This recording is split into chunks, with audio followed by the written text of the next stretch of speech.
welcome back to the streams. Whoop.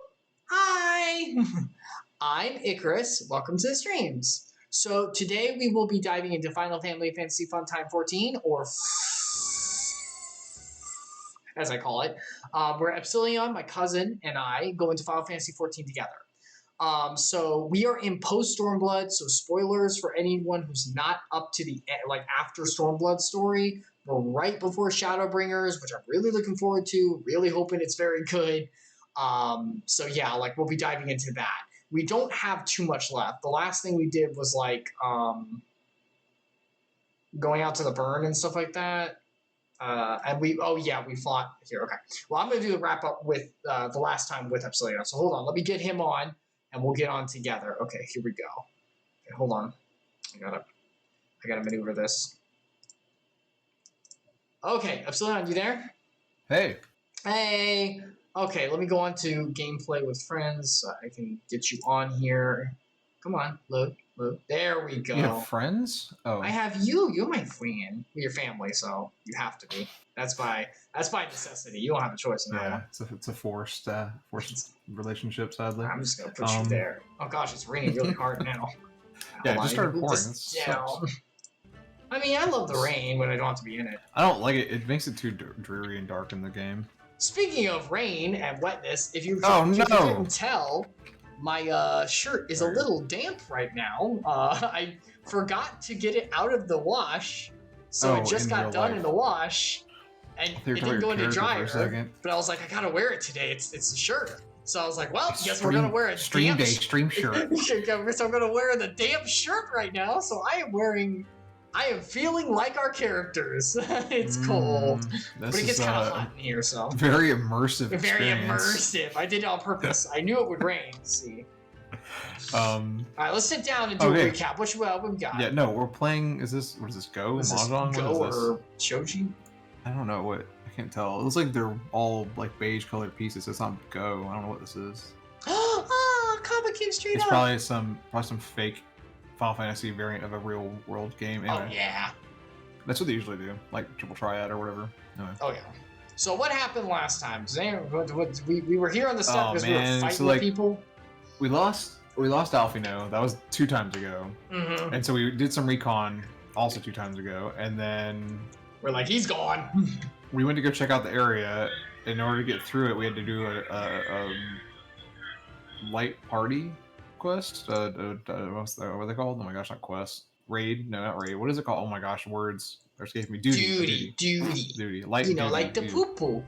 Gross. Like the Mole Clan like to mess with. Not a heavy duty. Taco Bell night duty. Oh yeah. Not a 2 a.m. Taco Bell trip duty. We did that, and then we had to do. Oh gosh. Then we had to come to the step to. We realized that we need to. In order to defend the. Oh yeah, this sounds. Yep. Names are totally not coming. The Doma, like Doma. Yeah, Doma. In order to defend Doma, we realized we could use the weapons that are buried in the burn, that are the ancient Allegan? Yeah. Because they got a big station buried there. Yeah, it's like a fortress, but it's not powered. There's no power to it because they disabled the power during the big war. No names are coming to me. I'm having a hard time. Dude, they're really hard with the names. But yeah, so the last era, there was a great war, the one that Louis Soir, the creator of the Scions of the Seventh Dawn, started. He helped finish and he died during. He started. They disabled the fortress there, the Allegan fortress that was there in the burn area, and they realized that they could get power to it, but the only other known fortress is one that's in Ishkar, which is too far away. But there's also rumors there's some kind of Allegan power source here in the steppe. So we've enlisted. Well, we got help from the what's the more timid, the poop people? The mole. The mole. Thank you. Yeah, the poopies. They gotta dig for the poops for the mole, right? Yeah. Yeah. So the mole, who are the more reasonable and kind and less aggressive group on the step. The one that won the the contest we did that we won for them. I can't remember the name of it now. I can't remember, but like the big one to determine who rules like their area. The something like that. The Kana or something like that. Yeah, so they agreed, we should do that. We should see if we can get that power source. But the thing is, the power source is on a mountain that is technically super sacred to the other tribes. The Moon Tribe. Is it Devotional? Is that what it is? Dude, I just call it Moon and Sun. Like that's what. It's one's the moon-based one. Yeah, one's the moon-based. So we had to ask them for help. In order to get their help, the leader said that we have to basically face her in combat. Freaking wins crazy. He's like, let's freaking fight forever. And it's like we fight. It was like a 4-phase fight against her alone, basically. Really irritating. And then once we were almost done with that fight, then the sun dude showed up and was like, we have to fight us too to make claim. As Tola, by the way. And then we got to play as Tola and basically just another healer. What's his name? Bankard? No, the Emperor. What's his name? So He was with her. Yeah. So we had to play as Tola and had to heal him and kind of help him out. And then once we won, both sides basically like, you can go ahead and use the power. So now we're about to go to the spot where we can actually do that. To go use the power. Oh, we also did verify the power sources there. We did verify that before we went to Yes. So right now we're about to go check the power source out again. Oh yeah, we have to go a ways. Oh boy. Okay, get Autobots. Oh yeah, I gotta summon the rock. Oh no, that's not that thing I want to do. Almost summon my Chocobo, my company Chocobo. What? I don't want to see his adventure profile. Who, me? Yeah, yours. I don't mind, but that's not what we're trying to do. I know. Hold on. Let's show everyone. I literally just did the word there it is. There it is. We got good red borders. Nice. Yeah, I think I might have customized that a little bit. What's mine look like? I forgot. I don't know. We just got. There we go. Brand new. Don't be acting like you're brand new. Oh no. No, it wasn't a portrait. It was the character adventure point. There we go. Look at mine. Very pretty. Hermer.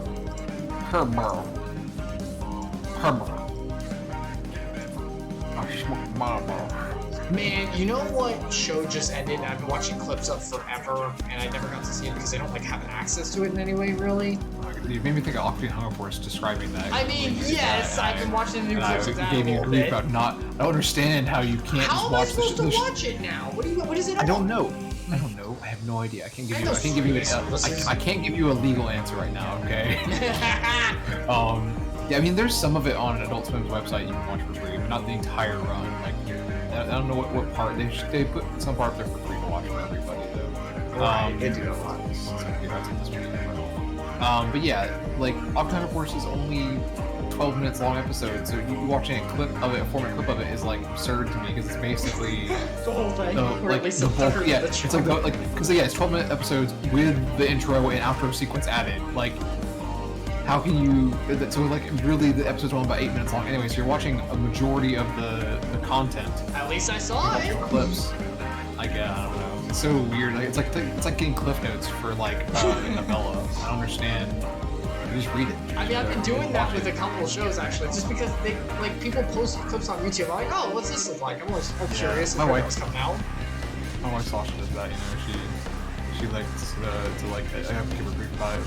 She'll watch a review of a movie. Like, she hasn't watched it. I'm like, are you gonna watch it? She's like, I don't know. I do that with Nostalgia Critic, but that's just because I find it funny. Yeah, if it's a particular person, if it's a movie, I'm not gonna see. Yeah, that's the thing. Yeah, it's something. I think a lot of them she doesn't really think she's going to, and then she watches it. She's like, oh, now I want to watch it. But if it's something she's really either on the fence about or she doesn't really care that much about, she'll just be like, no, I'm just gonna watch this. Yeah. Well, usually the reviews I watch are about bad movies, so it's like, I'm not gonna watch this. I would do that with comics. And sometimes I still do it with comics. Okay, certain runs I just don't have time to invest, so I have to go buy them. But I do it with comics by reading the synopsis, someone's plot summary or whatever, the plot. I don't even call it the contraction. It's so small, what do we call that? It's not really the cliff notes. Yeah, the cliff notes. It's like the cliff notes for the comic run. Yeah, so I'll read those, but it's because also it takes so long. It's hard to get them. So, yeah. But like so anything that's digital. Yeah. Go ahead. Sorry. I'm sorry. I thought you finished your thought. I would definitely try to if it's digital, I'll try to get a copy of it somewhere and just usually a video. Like I don't know, I'll try to watch it usually from myself. But if it's something I don't care about, I probably won't even watch a review of it because if I don't care about it, I'm not going to care about your review. That's fair. Okay. If it's something I'm obsessed with, like all the Marvel content, I watch a ton of random YouTubers who do nothing but theory craft on what's going to come up next, and I just sit there and be like, yeah, that's a good idea. Oh no, that's trash. That's exactly what I was thinking. Like, that kind of stuff, you know. But and then you also watch the movies, so you know, you know the content that's actually out there. I'm itching to go see. Is it out Doctor yet? Strange. Doctor Strange 2 came out last Friday, and I haven't seen it yet, and I'm already getting spoilers. It is out. I've seen random thumbnails. No. I have at least 3 things they did not put in the trailers that are big deal reveals. I've already had them spoiled for me. So just because I saw a thumbnail and was able to instantly know what they're talking about, it sucks. Okay, anyway. So Ishtola, what you got? I'll tell about the thing I was talking about later once we have more time. Can you read what she said? Oh, it says. I accidentally skipped it. Do you have my? Oh, you don't have my thing. I shall begin at once. You may wish to step back. Your tiny flesh bodies of suppleness will be ripped apart asunder. Hard to read. Pathetic meat bags. Pathetic meat bags. By my shiny metal. She's still made of meat. She's not like an ethereal being now. I am in the process of getting transmuted into full automaton. She just has spooky sight.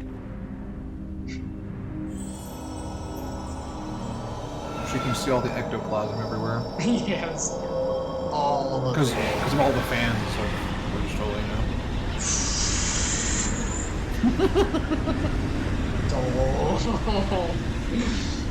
Don't. Oh man, she got moved the giant crystal thing. Is it? Okay, yeah. Wait, is it? I can't tell with the motion of what's happening. I did. No. She's channeling it? It didn't move, okay. I'm a little ahead of you. But it definitely didn't. It doesn't move at all. It just looks like the way the energy's coming around it. It's going towards it, making it look it's imploding instead. I think she's drawing the nearby energy into it like a battery. Oh, jeez, you okay, girl? Also, it's voice acted now for some reason. Good. Did it work? Nope. It did. Ether may flow freely to the burn once more. Oh, what? How? What? Yay!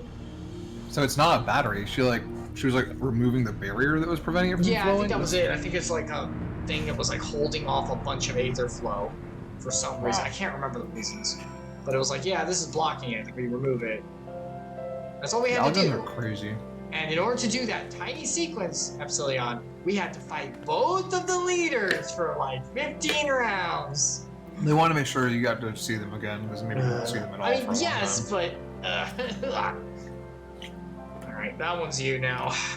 I'm kind of upset that it didn't have a closure, but a real continuation of their romance. It had a little bit, the ribbing from Ishtola against the sun dude, that was awesome. Yeah, that was great. That was great. That line alone was almost made the I really wish that the two of them would just be oh wait, yeah, you're the whatever, and then finally get together and stop being such stupid children. They'll do it eventually. I guess that's the whole point, though, is that the people on the step are simple. Look, when you write slice of life romance, you have to have them trot around the feelings for the entire series. You can't have them understand it. That's what this genre is, right? It's actually. I mean, it's not what this game is, but that is probably what the. Yeah. I don't know. I think it's a weird existential. Facetious. Oh, okay. So I think this is not slice of life romance. It's more existential crisis. I'm making fun of it because it's basically that's the narrative device they're using. Yeah. Having side stories isn't a problem. It's gotta have something. I don't mind there being a side story romance like that, but I do wish there was a little since they brought them in, there should have been a little more development aside from just making fun of the guy. That was kind of instead of just make fun of and fight forever. God, I love that violence. And man, our egos are so Man, big. maybe if the combat was actually rewarding. but Oh whatever. no, let's not. We're live, man. We can't talk about that on the actual air. But Surely, I'm sorry. Well, No, you can talk about it all you Alright. want. I was being once again facetious. Oh, there. I was apologizing to the game, the designers, the directors. of the Dude, game. you guys made a fantastic game. Great story, great environment, everything like that. You're using tab target system, all right? Or mixed. You're gonna get. We're gonna crap on you. I'm sorry. You chose this way of doing it. I mean, it's that it tries to straddle the line. That's what we talked about just before we got recording. It straddles the line. If it was just either a action RPG or it was the Slam Excel sprints. if it was just did I time my stuff the best way possible, which is what most games technically are when you really get down to the level, but like having the physical interaction, like the actual placement matter in this game makes that artificially harder in a weird way that is just not fun to me. Like I agree. in an action RPG, it makes sense. It actually is a majority of the skill is being positioned properly. Whereas in this, it's really not most of the time, and it's not quite clear when it is and isn't. Yes. And that's the part that kills me the most. Like last time we played, how I just randomly died from nothing. Okay, Like, that Shane one I think was a glitch. That was probably I think that was a glitch genuinely, but I've had other issues when solo runs where it's like, where it's like, oh, if I just had done like this one move, I would have survived it. Like it was so precisely close. And the worst part is, it's. Man, we shouldn't go on this rant. We gotta get to story. But the last thing I'll say is, you have to memorize. You have to know. It's not intuitive. It's not like, once again, we played. I hate even going back to Vindictus, but we played Vindictus. One of my favorite memories, once again, was when you remember that giant tusk thing that chased us through the tunnels, right, Epsilion? Remember we fought that thing 50 times. I remember level when that 42, thing I think. was charging. Yes, that was the actual level. I remember the exact level. I don't know why, but that part of the gameplay is like so deeply ingrained in my mind. Probably because we did it so often. I don't know, but like I remember everything about that portion of the that part of the game is just so like I have nightmares about doing those runs. So because to this day, we haven't played like 10 years almost now. It's crazy. In that fight, the tusk ran at me, and I'm the healer. I have the least mobility. And even I knew to dodge. Like, I could see it coming, dodge, and appropriate. And not only that, I didn't even dodge. I went into my crystal, which puts you in a, like, real physics-based little crystal. So much so that it literally falls over because it's standing on a tip. So it actually, tilts. Real physics. And I got hit in it, and it flung around the entire arena. Like, real flame. You Team Rocketed. I ricocheted off everything. It was so much fun, and it was so good because it was real. Like it felt it bounced off correctly. It wasn't some timed event. It was just happening. You've called out a few things here. One, there's a QuickTime event that has a telegraph that tells you it's coming up, so you can respond. That's not in text in the corner of the screen. Like, why is that a thing? And it's physically understandable. Like, you see it coming. Yeah, like, no, it's not even physical. It is designed for the user to notice. Like, it's an alert to them. Yes. By the enemy's actual movements. It makes it easier, technically, than the artificial hardness of having to read the bottom of the screen to get dialogue and understand what's happening outside of my current series of rapid and chaotic inputs and outputs happening in my combat. Or to see an enemy's pose that goes, okay, what attack is that one again? Because this is not telegraph. pose. Just like in movement. Zelda. It's the same thing you see in Zelda and most Nintendo games actually. The enemies have some kind of lead up, a wind up, some kind of animation that lets you know, or even like a position. Game has it. Freaking Kingdom Hearts has it. Yeah, and just, but it's like really basic from older games, even like really old games have this. You know, it lets you know, hey, something's coming up. You should prepare yourself, or you should learn the pattern for this because something's going to happen, and you're going to get punished or rewarded. Learn the pattern, yes, but not even that. Just react. Hey, here comes an assault. You, as an individual, like you would in real life, do something. Dodge out of the way, block, do something. Like you have the sensory, input. Like why wouldn't you be able to use it? Whereas in the game, it's like it's almost like you have to have telekinesis and be able to like understand this other thing that's happening that's not in your face and not something that's immediate. Right? That's the biggest problem. But then the other part, the last thing you described was you did a thing. You took a response to the stimulus, right? Yep. And then your feedback, your reward was this weird experience that you actually had a very visceral, like you had to do something, right? So you were rewarded with it almost instantly, and it was just something so off the wall and crazy. It was what you expected. That doesn't matter. It was something that you just immediately were like, "This is awesome." This game doesn't do that like at all. This game does that with, "Oh, you got the fanfare at the end of the fight. Congratulations, you can move on to the next thing and do the next challenge." Like there's nothing that feels like, oh, that was like, they tried to add those little quick time events and have these animations that make you feel like you're rewarded, but they're like, it's like they're heavy hand-fisted script. Yeah, it's so scripted, but like it's not and it's so fun. gamified. It's not natural. It's, oh, okay, we're in this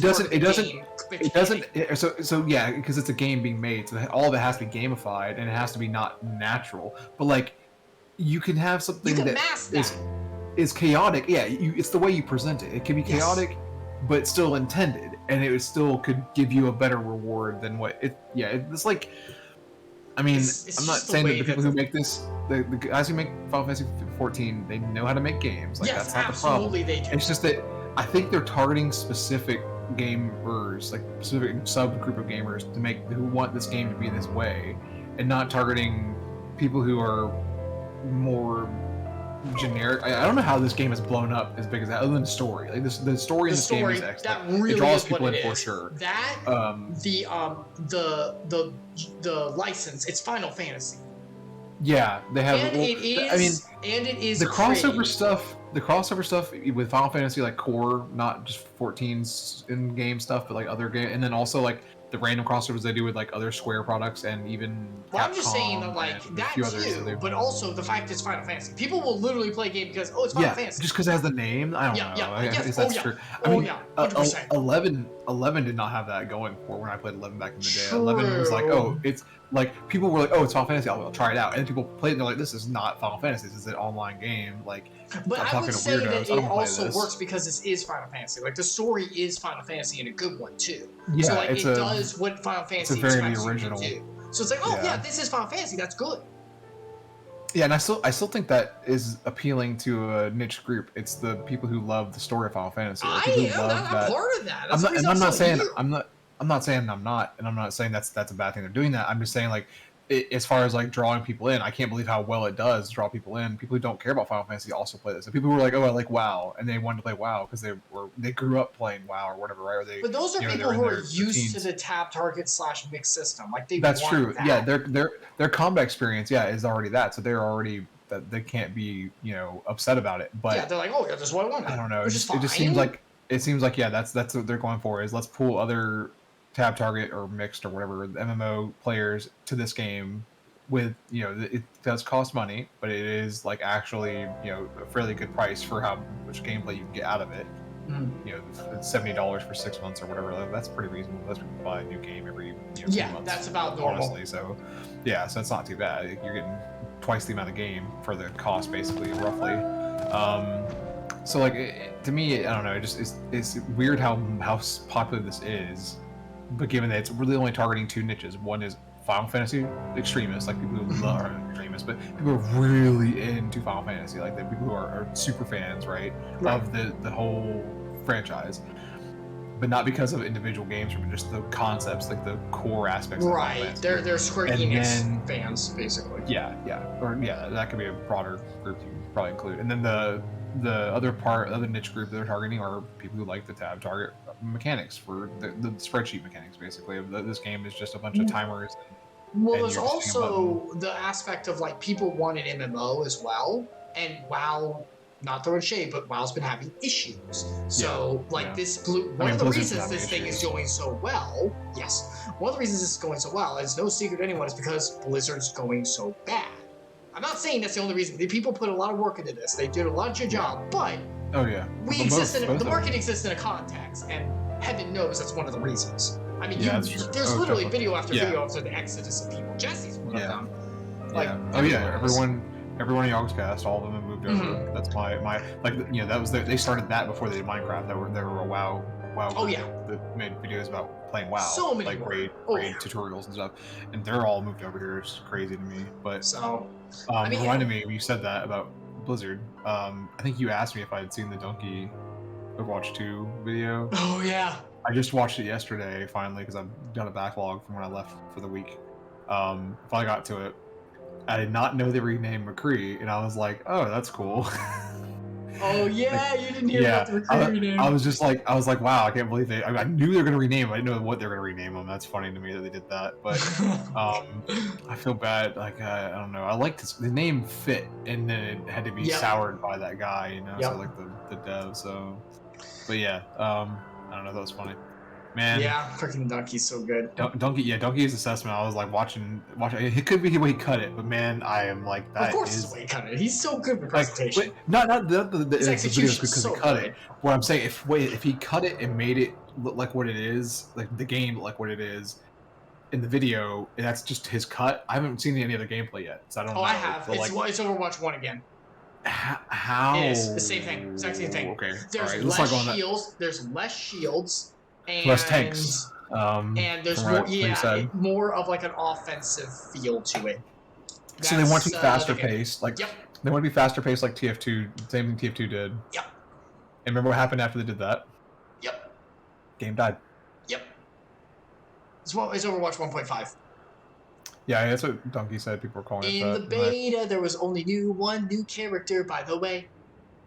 I mean, I don't care about that. I mean, so in my head, hearing about that game getting launched, I was like, oh, it's going to be a co-op competitive AI versus AI game. That's what matters.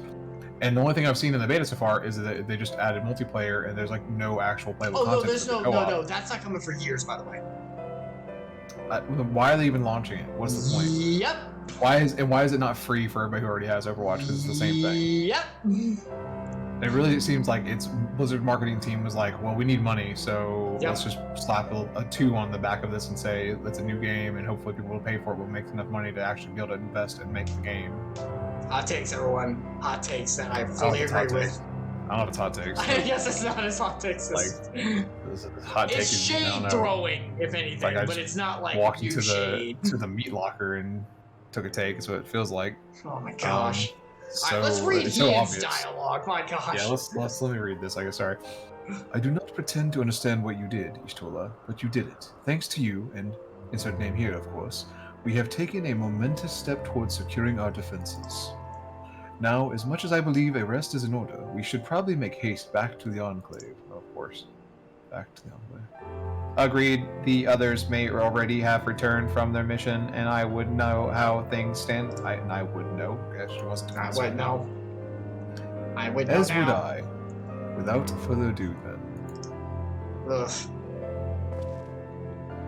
Okay. I will say that this is a saving grace. Like, as much as we don't super arch into the combat, and we want the story, this game has like way more story than combat, like ratio-wise, actually. Well, which normally would be a bad thing. The way we play it. Yes, but like the main through line has a lot more story than combat. Like most MMOs don't have that much. Like the ratio is not as like tilted to story. Yeah. Like I've seen WoW played. It's mostly combat with like tiny little things. Oh yeah, absolutely. This is so far away. I didn't realize how far it was. That's fine. But yeah. But I want to be very known, we do not hate the combat. It's just the type of combat it is, we do not care for. I think we're coming to terms with it's not for us. Like, yes. I feel like in the early game, I was too excited about all the new things. I didn't realize how much I did enjoy it. And now, since it's gotten like to be, I'm either enjoying story or I'm struggling in combat. Yeah. I just don't care anymore. Which he's not the only one that struggled, by the way, guys. I tried to do the raid with the dragon thing before we got on because I was doing some dailies. We died like 3 times because the prompt was like a millisecond to respond, and I didn't even have the time to run out of it because there's no dodge roll. Because even if you know what it is or you don't. Yeah, so that goes back to the no telegraphing. And then like, the lack of like all consequence, no reward, basically, is what it feels like. Like it's either you get the most expected middle path, or you get punished, and that's all you get. It's like, did you memorize the thing perfectly? No, you are hit. You are dead. No, you fail. Enemy applies damage Restart. to your HP on XL. I guess that's what you know what it is. You roll It's that AC and he hit it. I'm sorry, I didn't mean to go off in the water. Get to a safe spot. I'll bring it back out. So, it's you know what it is. It's there's no game over screen, really. So you have to have this like, oh, I have to keep retrying to do this because I'm bad at the game. Feeling. They want you to have that same feeling, but not the game over screen showing you that you died. You know what I mean? Yeah, I can get that. Like, I feel like that's what they're going for, the way that they treat you, and it's like the way that they do it's like or almost like, you know, roguelites are very popular right now, right? Let's make it a roguelite, and then when they struggle and suffer, they'll enjoy this. That's what they want. They're all sadists. They're all masochists. No, we are not. That's what it is. Oh. Yeah, I mean, I think that actually means I said that jokingly, but honestly, I think that what I just said is actually kind of true for a lot of the Japanese. I mean, definitely for like the hardcore fighting stuff too, like the super raids and stuff like that. Like if I don't get S rank, if I don't do this absolutely perfectly, then I might as well not have done it at all. I should keep training until I get S rank. That's what I can do. We know on every level, like that. Bravo! Excuse me. I mean, yeah, he does do that, but like, I don't know. I don't think he takes it. Like, I don't think it's his whole life though, where he takes it that seriously. I think he just wants the challenge. He wants. The challenge. Yeah. That's fine. That's fine. Like, I can understand that, but like when that's like, oh, I gotta do like when it's you know, okay, there's a certain threshold where it's like if it's 100 things, it's not bad. When it's 10,000 things you have to do and you have to do all of them perfectly, like, I mean, like what I'm saying is like there's that many different completionist.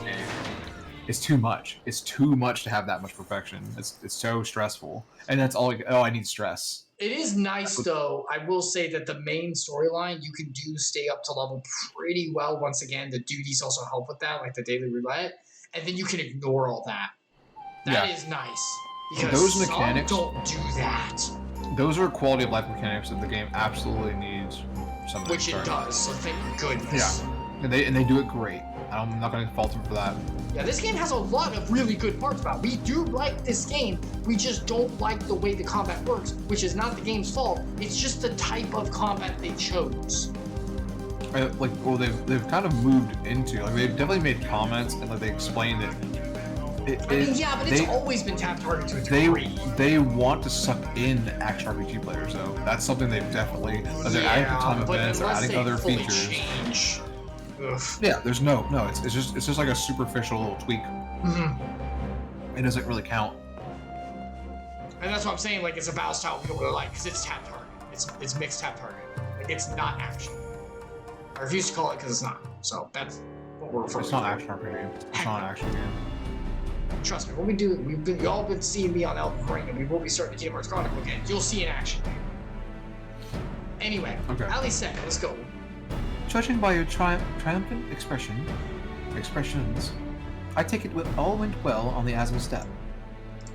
Indeed, we have secured a suitable source of energy for the barrier. Nod. Good. Tato and I have commissioned Garlean Ironworks to ensure that the field generators function as they should. A team of engineers stand ready to set out for the burn at the moment's notice. You need only say the word. I thank you for your engaging the services on our behalf. The minutiae of the arrangement you may leave to me. Which just leaves the small matter of our alliance. So, Yuri Hakuro, how fared you with our neighbors? My lord, all the factions we approach are in agreement that the Empire poses a threat, and many respond positively to talk of an alliance.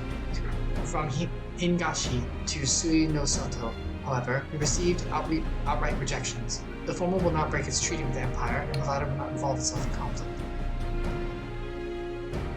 Just as we expected, then. Well, there is naught to be done about it. We must focus on the rest. To each of the nations that were amenable to an alliance, I will personally send a missive. And once I have attended to that, I will believe we will have done everything we can to fortify Doma's defenses. For the time being at least, all of which means I may leave the meeting Al Amigo with a lighter heart. Yugiri, Hakuro, if you would be so kind as to hold the fort in my absence. Nods all around. Nod. Is that the guy from the Confederacy standing next to her? Yeah, I think so. Yeah. Wow. My friends, we could not have achieved so much in so little time without your help. For that, I give you my heartfelt thanks. Till the meeting, then. Why did they spell it till, like, to like, take a fee at a turnstile? Weird. Weird, man. Their English is all over the place. I took the liberty of asking Thancred to attend as well. He should have arrived in the Alamegan Quarter by now. Then let us not keep him waiting, shall we? People follow. Initiate. Oh, so much dialogue from you. What the heck? Yep, all your characters, buddy. When you got the Yugiri line, I almost said yes, thank God, finally. Nah, you gotta flap them gums. Right. You gotta You get exercise it. You get it so much worse than I do usually, though. Because you have Alphino, you put that on yourself. Oh God, I did choose Alphino. Well, he's But dead now. Rip. Wait. You didn't die. Rip. Stop that. No, wait, we're gonna go to Gear. It's okay. I made We're peace going with to it. Gearbanya. I understand. It's okay. We're walking to Gearbanya. Gearbanya? What do you mean Gearbanya? You serious? Oh yeah, we have to go to the stupid meeting. Yeah, we gotta go to the. That's right. We have to go to the meeting. The meeting. Yeah, because it's till the meeting. 2 seconds later, the meeting. Hello, King Retro Gaming. Yo. We're in Final Fantasy 14. We are. I was thinking of Gridania. Never mind. This isn't as bad. We're in Post-Stormblood, so we're pretty far in. We're on the call mission up here, so if you haven't seen up to that point, just be careful with spoilers. How are you, King of Retro Gaming? How are you today? Also, if you've never seen him get lost in a big city. Oh yeah, that's gonna happen. Yeah, it's happening right now because I never can remember the map for all of you, and there's nothing on the map, the corner map that tells you where to go. Look, man. It's an annoying thing. You know you do better than I would. Yeah, I was about to say, you know what's crazy though is I'm not bad at navigation normally, so no, you're not. I'm terrible at it.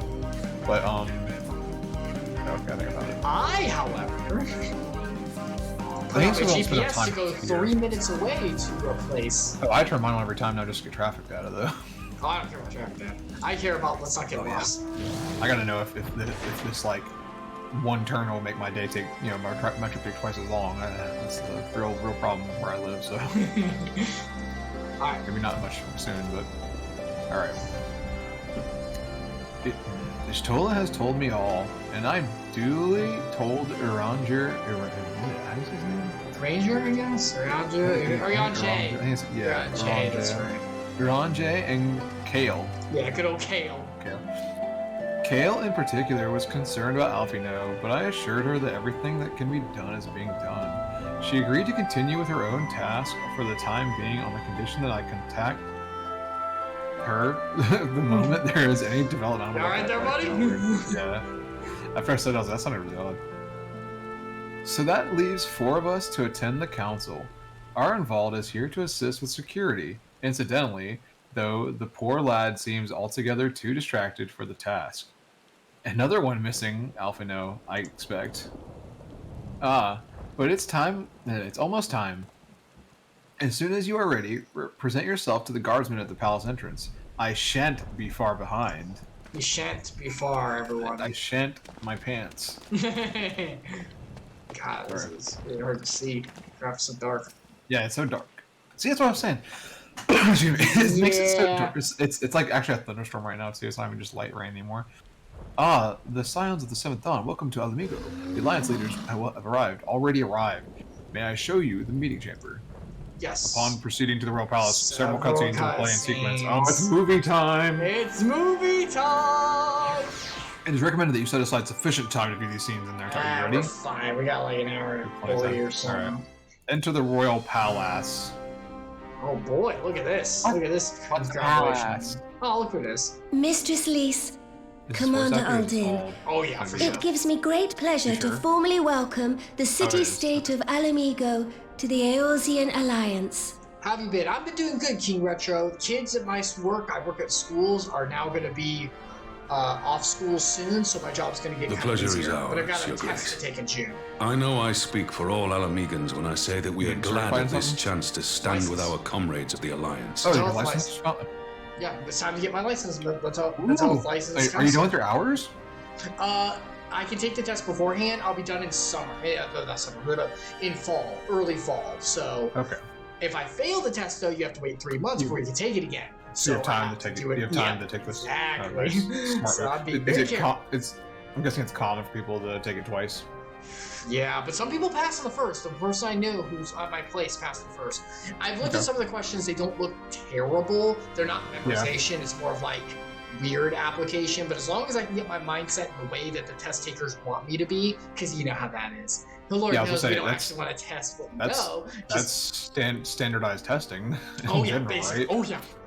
Which the kids are doing right now. Actually, they just finished. Oh, is it? Yeah, I guess it's that time of year, isn't it? Where I am finished for the younger grades. Yeah. Yeah, I know some places it's not. Older some grades places still already. Some up north, some places they're already done. They stopped in April. Some of them they'll keep going until June.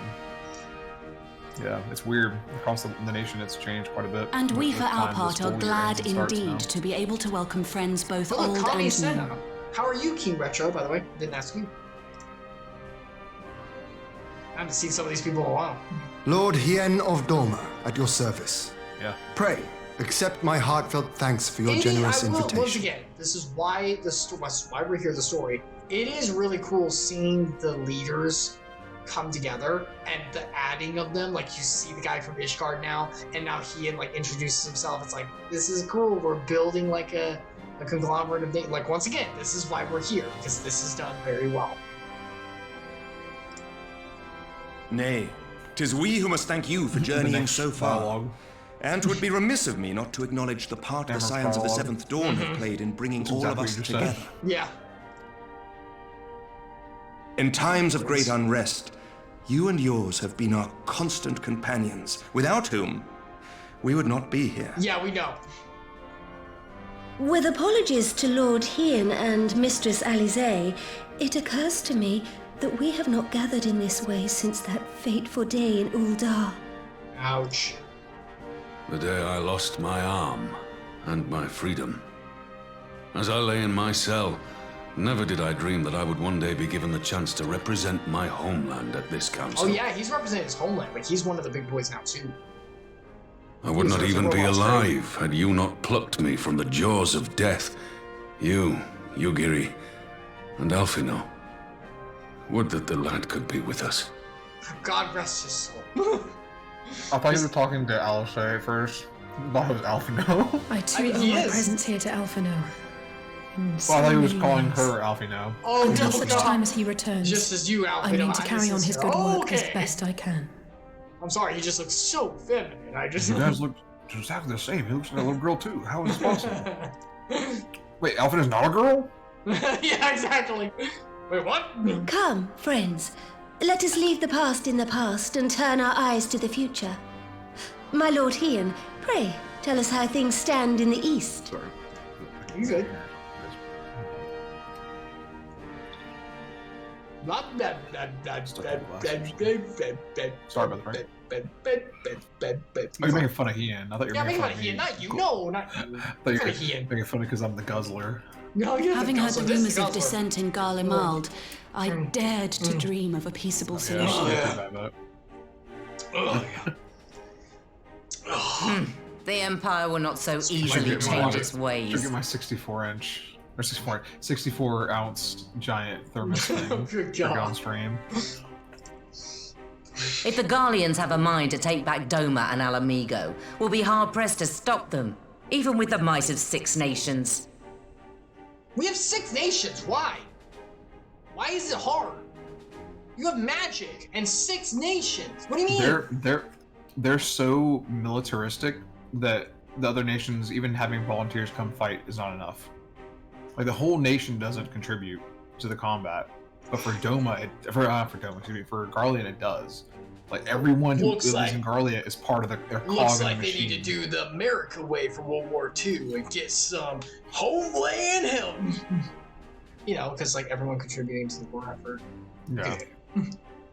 But while we lack the strength to fight the tide, a course may yet present itself if we read the winds aright. Yeah, I mean, it wasn't like not everyone wanted to.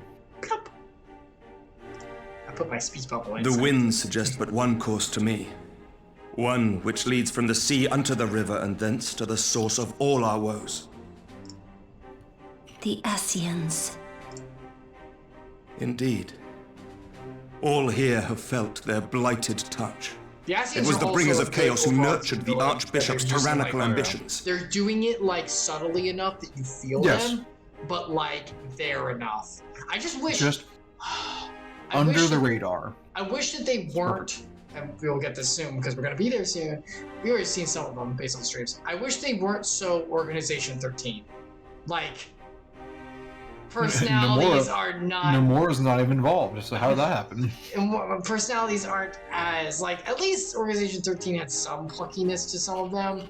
These guys, like, they're not bad. They're fine. They're good villains. But like, I want to see more depth of like quirky differences, so I know who I'm dealing with. Like, one of them's a schemer. One of them's a lazy but smart one. One of them's like, you know. We did get a little. We got a little of that at the end of the original story, the original core game, Realm Reborn. There was a little bit at the end. Remember, there was 2 Ascians, and one of them was like, "Your plan is trash. Like, I'm not gonna follow along with this. I'm gonna go away." He left right before the final fight. That's true. Like, there's a little bit of like them scheming against each other internally, and their greater picture where they're working for the Dark God. I can't remember his name now. Yeah, whatever their guy is. The opposite Sartalk or something. Yeah. It was a Z name. It starts with a Z, X, or whatever. But yeah, like their idea and their like placement so far has been very good because they've always had a presence. They've always been back arcing, and they're doing the One Piece method where in every arc there's always been an overarching world thing related to them or some kind of big bad. They're a common thread, and even times when they're not a thread, like there's nothing shown about them for a while, they give you a little like, oh, actually, while you were doing this was happening with them, and it still is. It's not. I wouldn't call it a retcon. It's not like what like. No, it's world building. You're showing different parts of the but world. It's like it's like, okay, now we want you to know about it. It's intentional. Intentionally not known at the start, and then once it becomes something that could be relevant, then they give you a little bit of, oh, here's a flashback to what you missed that was happening while you were busy. It's the best part of One Piece, the newspapers, where it shows what's happening in the other parts of the world. It's still moving. There's factions moving. There's bad guys doing their crap. We will deal with this one day, and the machinations are starting. It's not where the crew is right now, or what the crew could possibly handle right now, but one day that'll come to a fruition where they have to deal with it, right? Yeah. It's foreshadowing or at least setup, right? At the minimum. This game kind of does it more post, I guess, than pre. But it still connects really nicely. They've done pre the a couple connectivity times. is great. They showed, there's been a few little previews. They showed Einstein getting involved before he showed up to blow up the base. Yeah, which was, I mean, so weird because he's part of the Dragoon storyline. Also, they showed, spoilers, by the way, big spoilers, but the Emperor's son, where his mind is. Yeah, that's good. True. Because that has nothing to do with us. That's way away from us. And that's a good point. That's the thing they do that's really good, Icarus. They create these like things that feel like they're probably a B plot based on what else is going on, but by the time you get to where it's actually relevant, it becomes part of the core plot. It's part of the A plot. That's again. what like, Jesse. They weave them hand gestures. You know what I mean? That's what Jesse. He did a video comparing WoW. No shit on WoW, but like comparing WoW and Final Fantasy 14, strengths and cons of both. And for the positives of Final Fantasy 14, the story obviously. And he said like the example he gave was like if a rat tail is introduced earlier as like a side plot or like a thing. 2 expansions later, that rat tail will have reference and importance around a part of the through-in plot later on because it's in the world and it has relevance. Yeah, it's a heavily connected world, and they're very like the writers are very aware of what they've done in the past and being able to reuse it, which is very important for making like a good through-in long story for a real feeling world, right? That's which is MMO. I mean, that's kind of the big pull, right? Especially for a game like this. It should draw you in, because if it doesn't, then what's the point? Like a story, like especially it's just bothering to have a story this deep, you know, this much content. Yes. And not to do that would be so flat and pointless that no one would even play. Or sporadic and erratic that you couldn't like keep up. And it's really bad.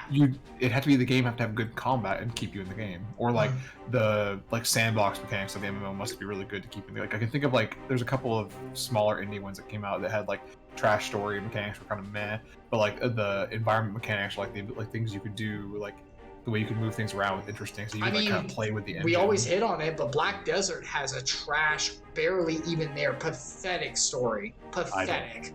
And trust me, I do. I went through it. I've not played it at all. And the rest of it is pretty bad, but the combat and the aesthetic is very good. So I played the beta and I played the fighter or whatever they're called, equivalent, and I was like, oh, this feels like I'm playing a fighting game from an MMO perspective. It's very interesting. Yes. I like this. I was excited to see where it goes, and then the next thing I hear is, oh, game launched and there is no game, and I'm like, yeah. I guess I won't get this then. I'm not going to spend money on it. I played all the way and through the original. Free to play, and I was like, oh, if it's free to play, maybe I should check it out. And you were like, no, not worth your time. And I was like, okay, well, I guess I won't. Still, it's a grind fest. So we should look at. There's definitely some other games we should look at soon, but I definitely want to. We definitely, out of nostalgia, if nothing else, I want to go back to Vindictus to give it a shot. They're still doing updates to it. I get the notifications on Steam. There's new characters and stuff. I've seen updates, but I don't pay attention. Well, we should jump back in and check it out. We will. We gotta get to Shadowbringers. We gotta do this. Yeah. Speaking of which, maybe we'll get to a point where we have enough time to do this once a week. I don't know. My plan is once we catch up story-wise, we're good to go. Okay. Just the story. We gotta get through the main story. And Hildebrand we can do on the off days. That's not a big deal. That's whenever we feel like it. Yeah, we'll do that for sure, because that's hilarious. We gotta bring some other people in for that, though, because we have a whole crew for that one. But, the story, I want to get through it until it's not interesting anymore. But I've heard it's interesting all through, so I just want to get through it and have fun and enjoy it. And then, okay, now we put you aside till next expansion story comes out, and besides Hildebrand, and then we go do the other thing. Anyway, speaking of which, let's move. They who bestowed upon him the secrets of summoning, as they have so many others before and since. And while they remain, we shall know no peace. Our objective is clear. The question is how to achieve it. That our enemy parades about in Xenos' skin poses problems in itself, but ere we get to them, how are we to infiltrate the Empire and get close enough to strike?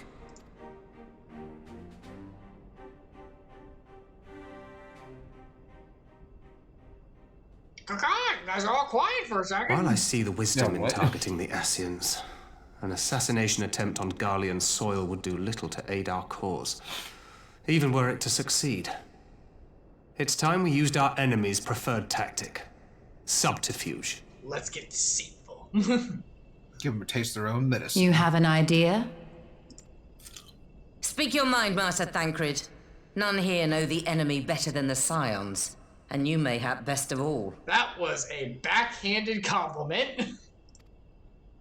Whatever it is you propose, we will give it fair hearing. I think she's on being that you have genuine my about that. word. He needs to talk because he knows what he's talking about. He's experienced it. I have no doubt she's being genuine. But it's like when I'm trying to be genuine, I do the backhanded compliment to other people. I didn't read it. Because you were possessed by them. You surely know. I read it as you have a plan. Out with it, man. Tell us what you want to do because you know how to handle these people. I mean, the fact she said especially you makes me think you were possessed. Surely you're the one who knows. Yeah. Well, she's definitely referring to that, but I don't think it was supposed to be backhand. I think it was supposed to be like stop playing a game. Tell us what you want us to do because you know what to do. You know, absolutely. And we trust no one means to do a backhand compliment. I don't. I guess. I think it's just knowing Thancred. She was probably like, all right, stop playing dramatic, stop being coy, just do it, just say it, because he knew how he is. Very well, Admiral. Yeah, my proposal is thus: we dispatch the shinobi to Imperial territory. There, they sow the rumor that the Crown Prince perished in the battle for Alamigo, and that the man parading around is in fact a corpse inhabited by a servant of darkness. I mean, that is the truth, actually. But we like darkness. Why is that a problem? Oh yeah, I love him even more. Well, he's even better now. He's not something loser's son. He's the darkness. And were the Garleans to learn that their future ruler is a puppet, The Empire would be shaken to the core. Oh yeah, for sure. But at the risk of sounding stupid, would they actually believe such an unlikely story? I didn't. Why would they care? Ordinarily not. But prior to his miraculous recovery, rumors of Xenos' death had already begun to circulate around the Empire. Ultimately, however, what the masses believe is not our chief concern. Yeah, a lot of them do. Our true objective is to create an opening for rival factions within Garlean Empire to exploit. Yeah, they're trying to create fissures. Just as a war of succession erupted in the wake of Emperor Solus's death. A war which raged until but recently, plunging the Imperial House into disarray as nephew and uncle grappled for the throne.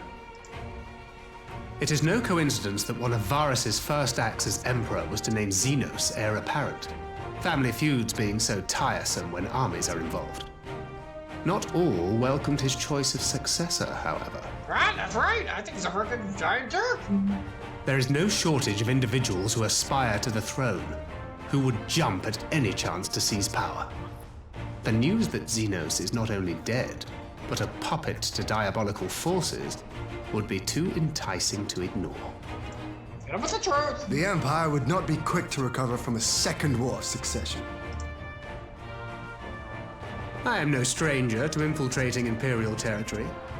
With a team of operatives gathered from among the Alliance's finest, the plan should have a reasonable chance of success. Doma already has shinobi in place throughout the provinces. We stand ready to act, and act we must. What say you all?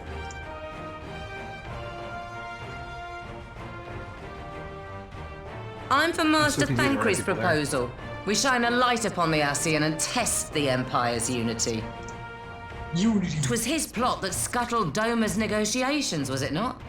Why then, if we can eliminate him, there may yet be a chance for peace. Not with the Emperor on the throne. Let us wage this war of subterfuge, that we may one day lay down our arms. Gods know we never will while the Ascians remain.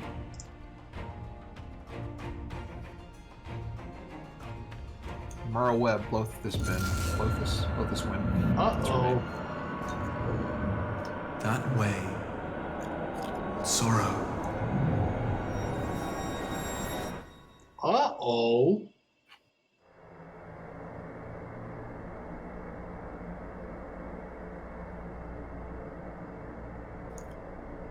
History must be changed. It's a weird, Yeah. Weird start to an echo. Are you a little ahead of me? I'll wait for you to ask which one. Oh, sorry.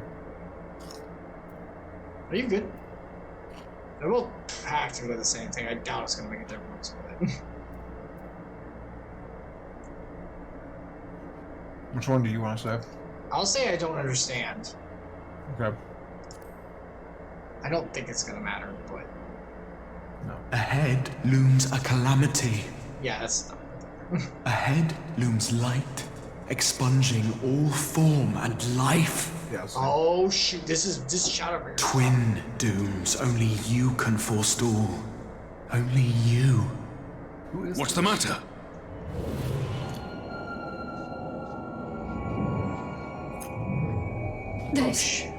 There's a voice. Silence, all of them. I don't know. Spies in our midst. Nay, I sense no such presence. This is cool. This is a good effect. Let expanse contract. Eon become instant. Time's an illusion, Throw man. wide the gates that we may pass. What is going on? I don't know. That was different. That was interesting. See? Stuff like this! This is why we're here. Is it over? Is it over? Thancred! Master Thancred! He hit the ground pretty hard. Not again. He's dead. 12 for Fend. Wait, is he actually dead? Bear him to a private chamber. Have every healer make ready. Swiftly! Kame Senna. Heck yeah. I got it. Every healer switches to White Mage. Alright, let me just get out my seal here. Is he dying? Doesn't look good. Master Thancred remains in slumber. Though his vital signs appear stable, he's unresponsive. He's sweeping beauty. Quick, Vishtola, kiss him. What could have done this? And why just him and not the others? I'm afraid we could not identify the cause, He was milady. possessed before? Our examinations revealed no wounds, nor the presence of any poisonous substances. Gods, that only makes it worse. You're to let us know the moment there's any change, all right?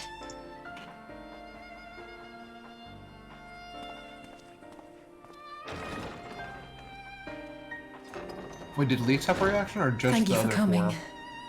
Knowing Thancred, he would apologize for being otherwise engaged at so crucial a juncture.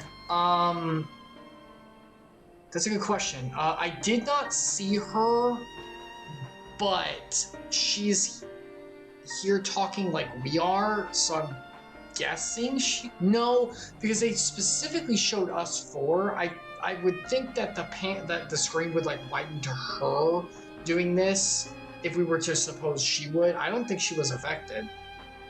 No, she wasn't there. In gifting us a course of She's not action, currently a scion, Thancred though, sowed technically the she's working seed in of general. all that is to True. follow. We have but to So you don't want nurture it target as people who best are we can. in- To in the him, direct I would route. say, rest easy, that he may wake to enjoy the fruits of our labors. Freaking Alfino's like, Alfino, you gotta defuse the bomb. You gotta be really careful with it. Of course, by connecting the Aether. Oh! Like the worst part. Now, the matter of the mysterious voice must not be forgotten. Will you tell me exactly what happened? Girl, I'm a white Alize mage, and so- I heard a voice in the moments before Thancred collapsed. It was accompanied by a severe headache, as if something were clutching at our minds. How Did did you we all walk experience out the the same room together? thing? Whatever. What do you mean? You're all in there.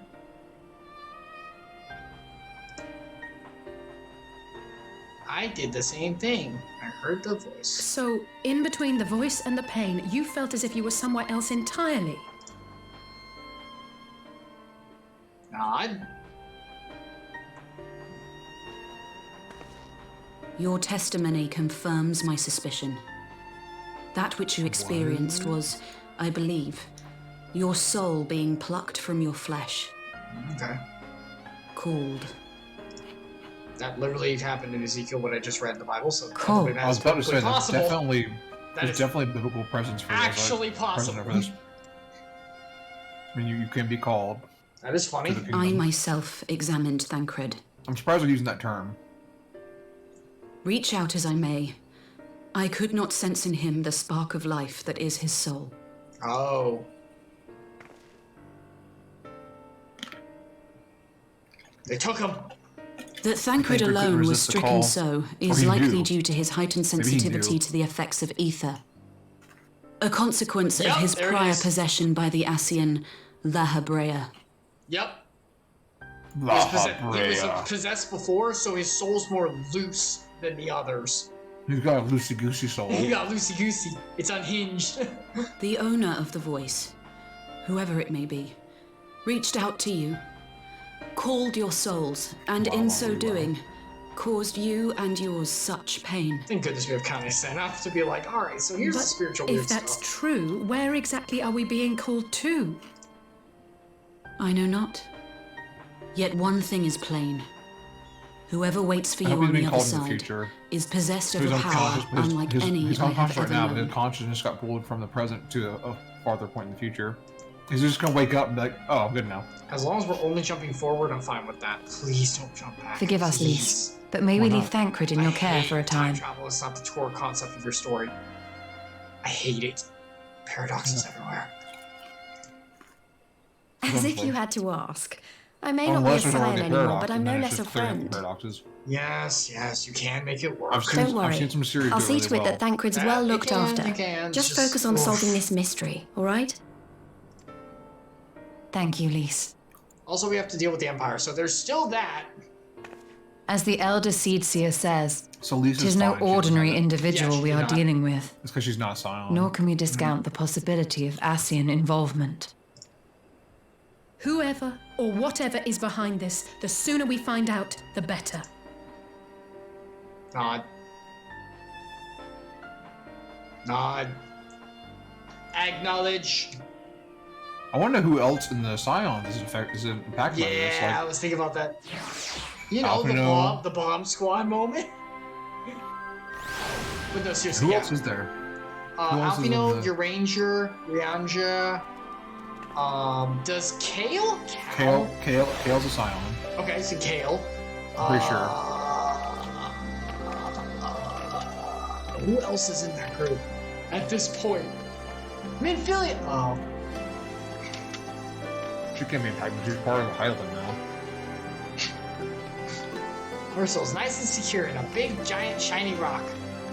Yeah, like when you got pinged away in Vindictus, she's just that now all the time. She's just like flying through the cosmos. Woo! Basically.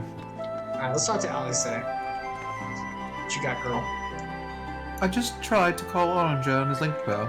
He didn't respond, but I dare hope that he possesses some knowledge we do not.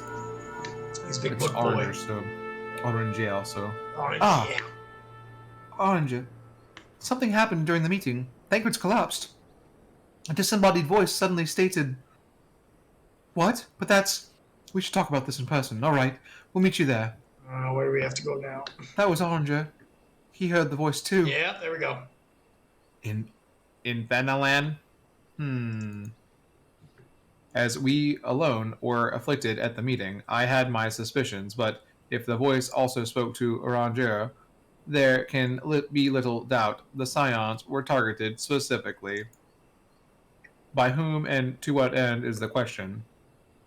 One to which we must find an answer with all possible haste. We get the endure face. Endure the pain.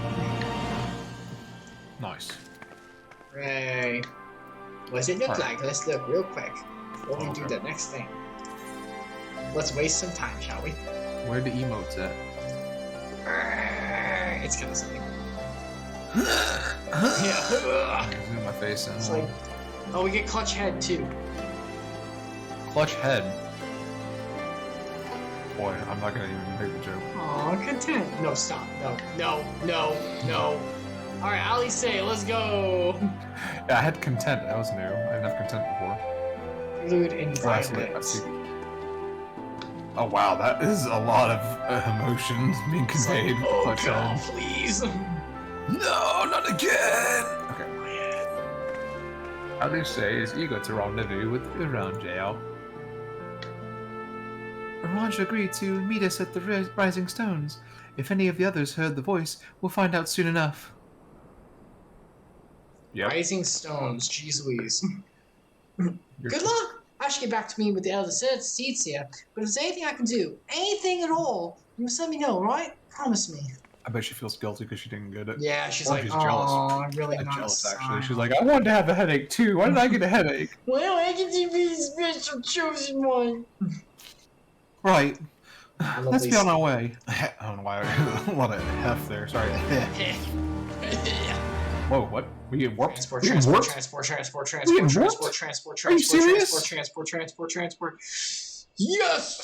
What's that guy's name? Beautiful. That dude, I forgot. I forgot. That's not his name. It's Hildebrand or Boulder or something. Boulder. Boulder.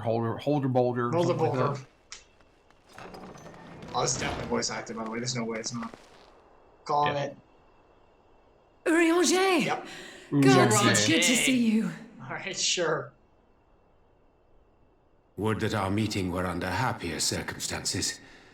I judge the voice sufficient cause for concern even before you sent word of its effect on our talk comrade. So weird, like... I knew it was dangerous. Like, why did you say that? Why did you say I already deduced that it was pretty bad, so I took measures. You heard it too, then? I mean, that's kind of Uranger's character, though, right? Like, to be super cryptic and, like, wordy, weird. Like, he's like the book guy. Yeah, so he gets a pass. That's like his character. He's a scholar. Aye. And all but certainly at the selfsame instant. Not the class in the game. Alas, pained as I was, I could make little sense of what few words did then reach mine ears. Mine ears were twinged by the voices of the void. Entering Who do you think is responsible? Could this be the Tiny Ascians doing? bones related to the ear. The coffee. That I cannot say. Not when so little is known. Gosh, I would never look at it the same way again after Uzumaki. Ere I indulge in Jinji Ito speculation, truly is a madman. I would examine Thancred with mine own eyes. Oh, they're talking Naruto. No, not that one. To Alamigo then, Like, without further delay. Did you just say? Did you? I'm so sorry. I'm interrupting you. I'm so sorry, but I just have to. What? Did you hear what he just said? I would look at Thancred with my own eyes. To Alamigo then. We weren't just tell him through the pearl. Literally, just say come. At least they transported us directly. Yeah. Maybe they'll take us back on. One other too. thing. Maybe that's why they didn't bother. During my leaving visit to the Far cutscene. They East, just I observed a have us see strange this and take phenomenon. us back. Yeah. Thou referest, I It's a presume, strange to the phenomenon. localized reduction in etheric density. Look at that sentence he just said. Look at this It's guy. it's so technical for no reason. I mean, this is his character. Like, this is what I'm talking about. This is fine. This is quirkiness. This is like the kind of guy he would be. Well, that spares me the trouble of an explanation. Yes. It's I noted told us precisely this, that at like, two Scarlet apparently too, but she's unconnected like, locations. I'm not dealing with this crap. I I'm take it the just phenomenon Yeah. is not limited Yeah, to the she's Far gonna East. speak layman's terms. So the rest of us aren't like. Indeed not. Of late, our agents charged with surveilling the beast tribes have spoken of little else. In every corner of the realm, they tell of places in which the ether hath grown thin. Naturally, my suspicions first turned to primal activity, but the areas thus affected betray no evidence of summoning. I must confess to being quite perplexed. You are an Organization 13 If member. the same phenomenon is being observed in multiple locations on opposite sides of the world, we may safely discount regional factors. Needless to say, this warrants further investigation. See, I can talk smart too. I mean, I can expunge words to a highly sophisticated level. Not expunge. That's not how that word Indeed. I tried. I shall make it my task. See, I can't. Exude, maybe? Uh-oh, here we go. He's Round faking two. it. He's faking it. It's not real. It calleth to me once more. Oh shoot, are they gonna be picked off one by one? It's a murder mystery. Oh my gosh. Is this the I don't beginning of think it is, though. Shadowbringers where like everyone's gonna get taken one by one? Yeah, they're all going to the Shadow Realm. Oh, also is Tola? We're not seeing the wavy. Oh, now we are. Never mind. I hear it too. Here we go. Only you. Only you. Oh, please. No! Please tell me that Shadowbringers is the. You're no longer part of the Scion, you're a solo act portion of the game. Throw wide the gates. Nah, I'm good. Open. I'm okay. The gates Open. will be open. Yeah, so open the gates. Alright, I'm good. Soul's intact. No. No, this can't be happening!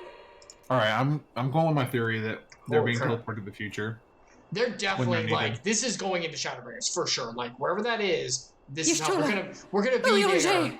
Like, And they're just your gonna show eyes. up. oh They're shoot, gonna be like, oh yeah, we're fine now. are we gonna be there like in spirit only? Oh my gosh. No. Open I your thought eyes, they were I gonna show beg up you. though miraculously okay. And this is like this is them being Say protected. something. They're being put in a state Anything. where nothing will happen to them Not again. before they get to that point. Please. Not again. It's like Endgame from Marvel. I see what you mean. But their bodies are still here, just unconscious. It's fine. If we take away your agency, you can't hurt yourself. Or But- at the end of Smash Bros. Brothers Subspace Emissary, where the only ones left after Taboo's smack were the ones with the DDD medallions who were able to survive. Good God. It is actually applicable here. Also, Subspace Emissary was great. Also, yeah, freaking. I played that. I don't remember Sakurai. any of that. I don't remember any of that. I remember all of it. That's burned in my brain, man. You probably played it like 3 or 4 times. I Didn't you? did. I've only played it once. So I was like, this is okay. Also, Papa Sakurai, favoritism towards his Well, I don't beloved call him Daddy. Daddy Sakurai. Don't call him. That's too creepy. Daddy Sakurai with favoritism Yeah. towards his children, Kirby and freaking DDD. And Meta got wiped. He was with the others. Kirby Kirby was like revived with everyone because he literally ate DDD's medallion. Oh. And it activated from the inside. Everyone else, DDD himself, no, not DDD. Well, DDD is Sakurai, right?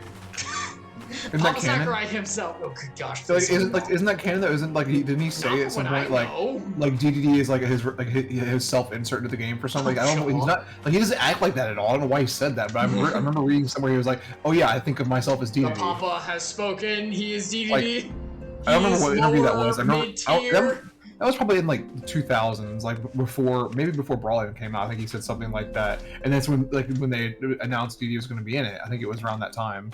Okay, let's freaking talk to Alice. What the fuck is that? Okay, Alice. Yeah, I'm just staring at this camera and talking to you. I'm not paying attention to the game.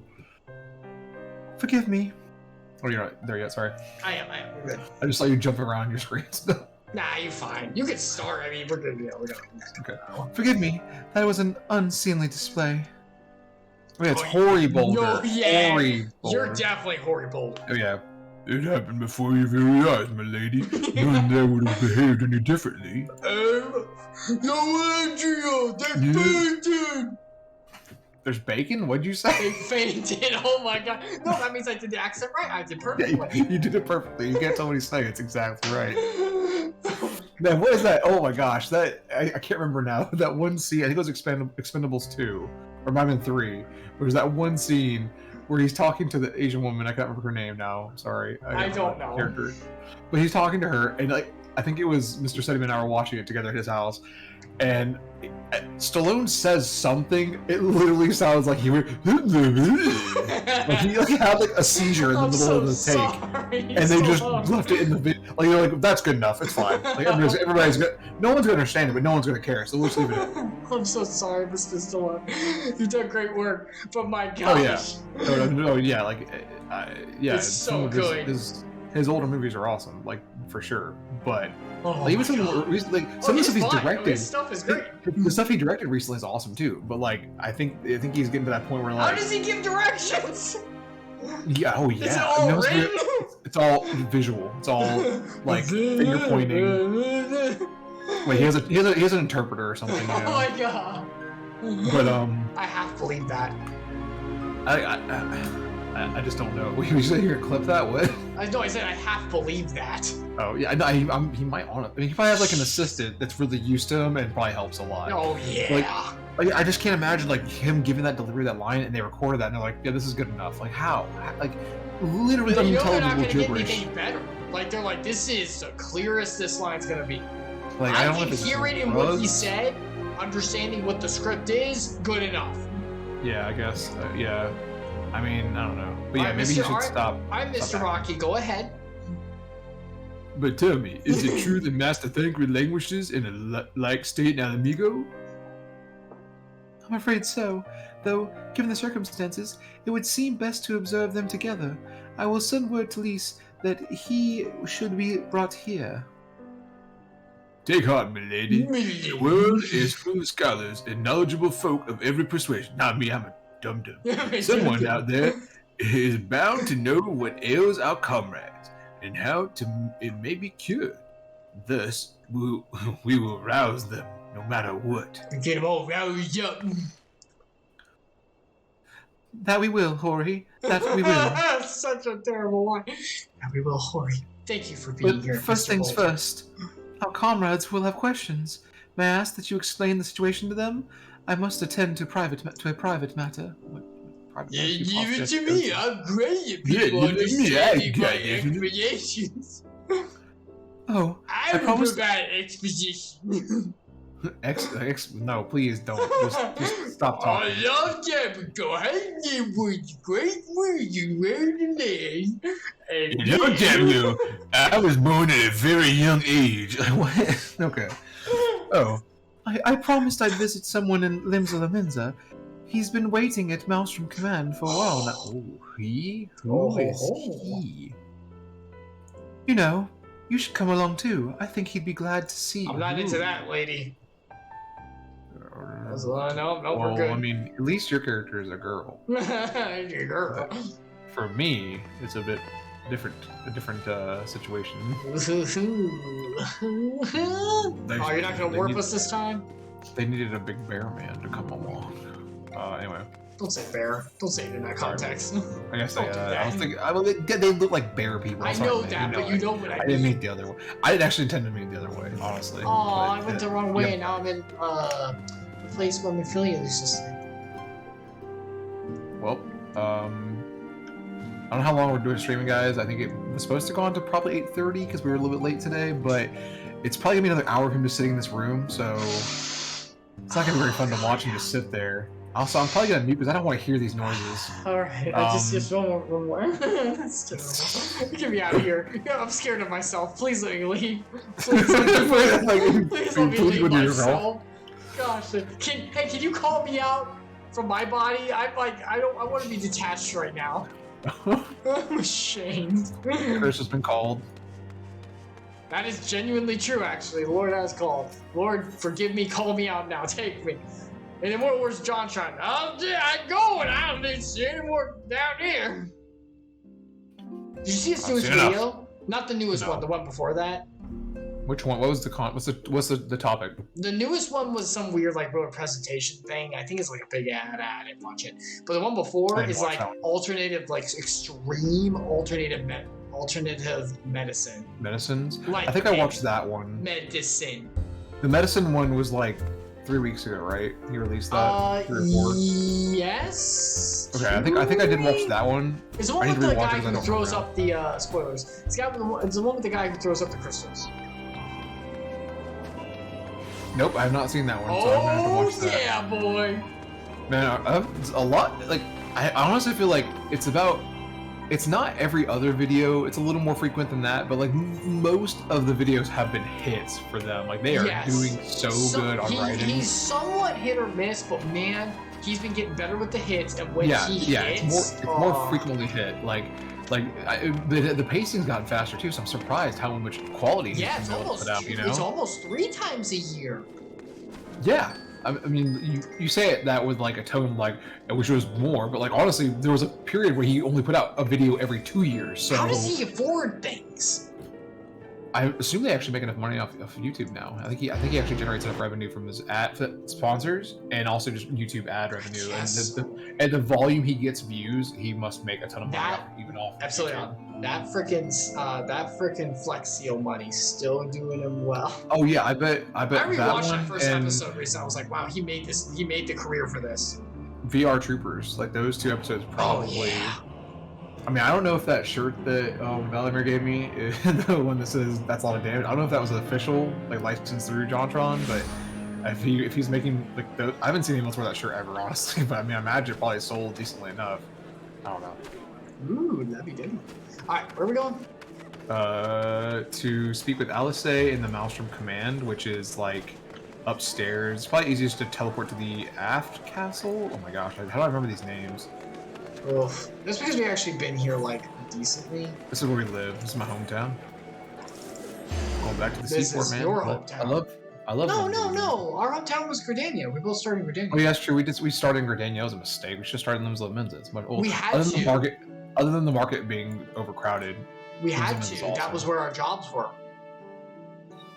Oh yeah, you're right. We both started there because that's where most of the jobs are, though. But you can teleport between cities pretty freely. Yeah, but like you have to start at the city with your job. Oh, I'm very disoriented right now. Where is it right here? Yes, it's Maelstrom this way. Yeah. Here we go. How's Alice? I can see. Oh, thank you. Thank you. You're welcome. You're welcome. As you've probably guessed, it's Kaboo we've come to see. The private here will bring him out to us. Ever since the Maelstrom took him in, I've tried to visit as often as I can, and after what befell our friends, I was taken by the urge to visit again. It's difficult to explain. Who's Kaboo again? I don't remember. Also, did she have like a weird, I don't know what to call it. It was like an episode. Like why? Oh yeah, it's that guy. Oh, it's that little one. The goblin. Here he is, my lady. Leader. No, here's your disgusting tiny little varm. I mean, your good friend. I have this rat. Rats. It's not a goblin. What are they? No. Moblins, I believe. No. Gaboo. It's Moblins aren't been in too Final Fantasy. long. What the heck are they called? Are they gremlins? No, they're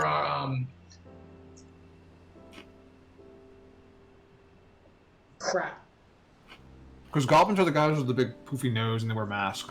Crap. These are the miners. I know what they are. We fought them in Vindictus, funny enough. They're off goblins. They're not But they're not called goblins. They're called... Kobolds? Kobolds! They're like dragon related in some way. Yeah, but these aren't, in this game they're not. This one's not, but I was thinking about like the old General War. In this game they're more like the Skaven, for some reason. Yes, they're definitely like the Skaven. I'm afraid there's been no change. If he can see or hear us, What does he he say? has given no The sign. The priest. From what? Vermintide. Oh, I don't even say. I'm not doing it from that. I'm doing it from Secret of Nim. The rats. No. It sounds kind of similar. Oh yeah. The priest guy in Vermintide goes, "Rat scum!" like yells it, and it's like they only have like 4 lines they say regularly, and that one comes up every time I play him, so I hear it a lot. Or also the Dante Street Rat. Not so fast, okay, Another street rat. I see. You're still fighting. Oh yeah, was he like what is it called? No, yeah, what is it? He was on meth. Entranced, what is it called? Enthralled? Yeah, he was enthralled with that. He was enthralled with that good crystal, man. You want to see him shaking like a I'm crackhead? proud of you. Aww. Sorry. Sweet boy. Oh, he's so cute. I love him. We promised that we would come and visit you together, didn't we? Alphino and I. I'm sorry that we haven't managed that yet. I feel bad. I literally don't remember this at all. I don't remember too much. But once again, calling back into old with stuff. With the 3 of us actually, like this, does it not please remind you of give me a that little night? flashback. Of the stars beyond count. We're asking for one this time. Heavens. I was feeling pretty low back then. Powerless. Uh-oh. But I knew that my brother was close by if I needed him, and that the others would be waiting for me back at the Rising Stones. What's that red light in the sky? Oh, never mind. Not like now.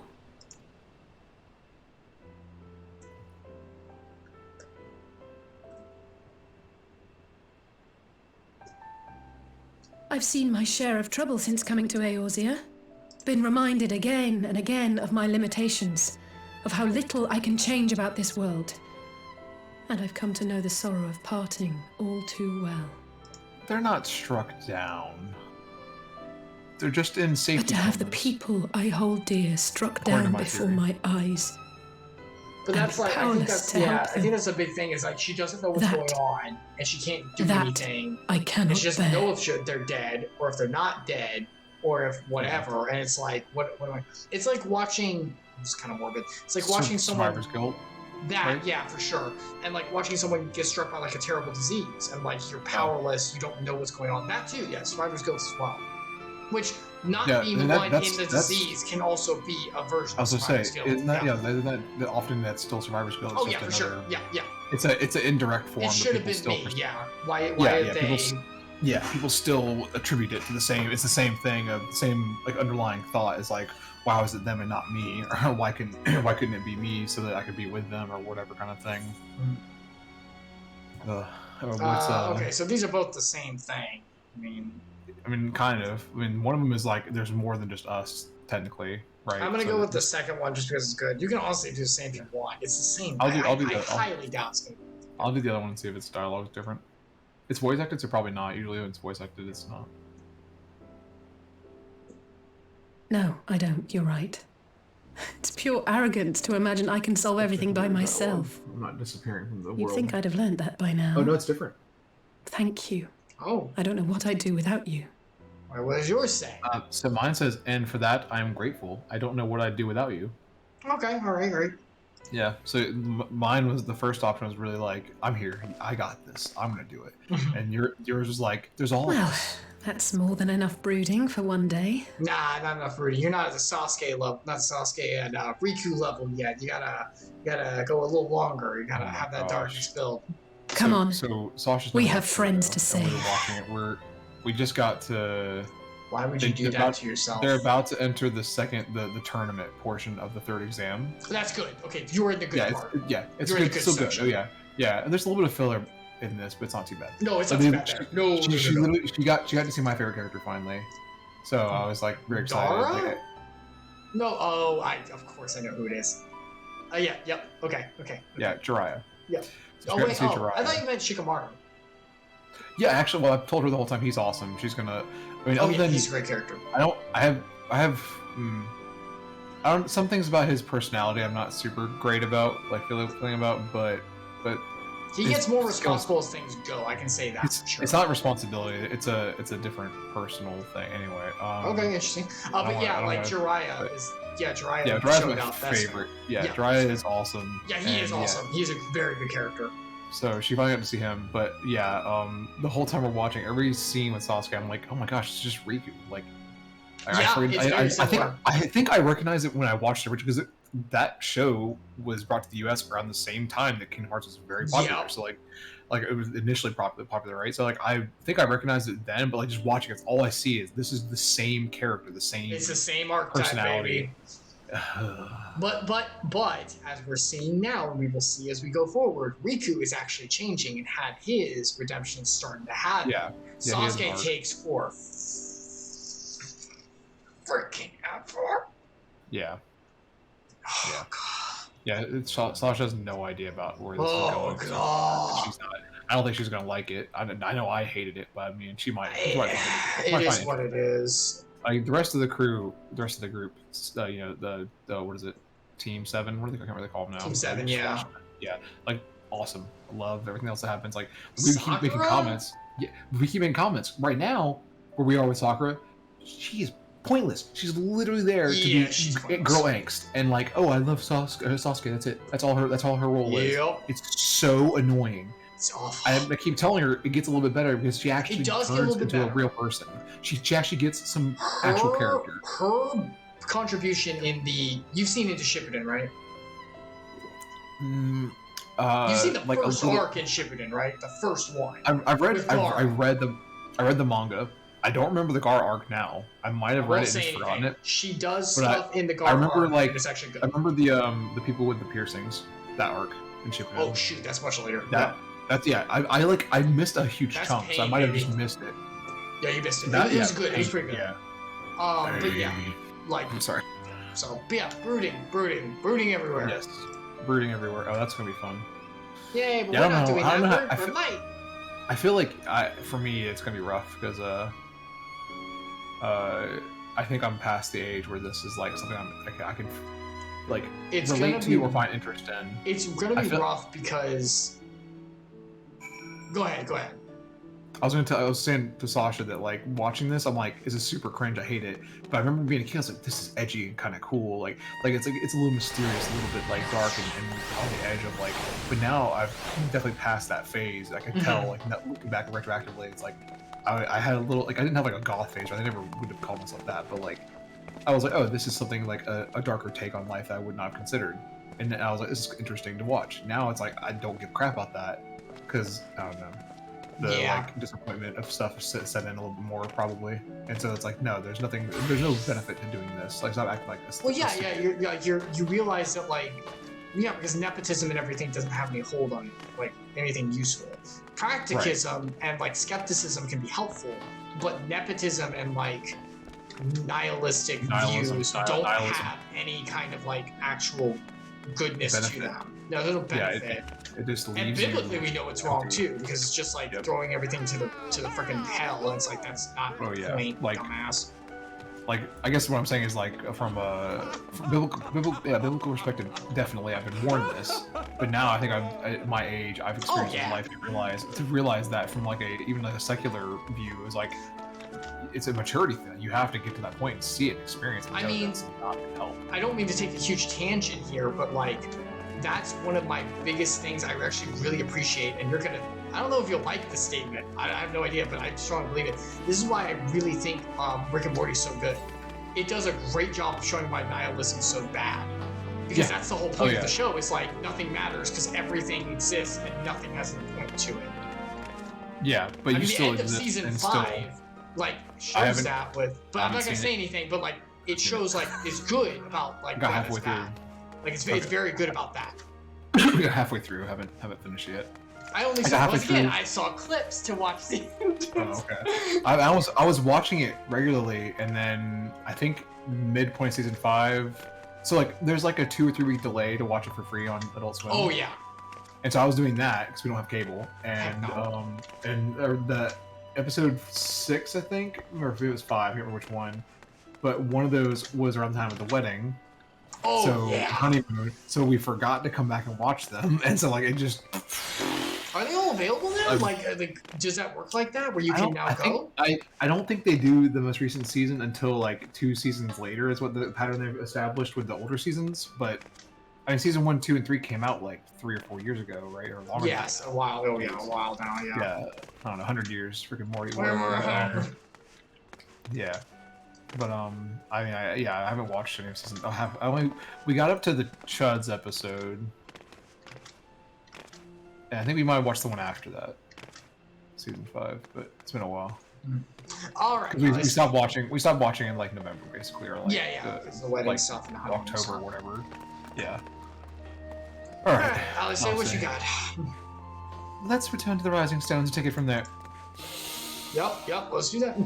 Thanks again for agreeing to come. It meant a lot to me. I don't know what were we here for. What just happened? He had to talk to the little. She had a moment. She had her. It was her episode. That's right. Yeah.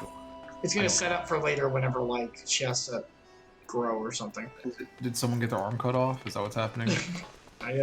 Round its toll. Let's go.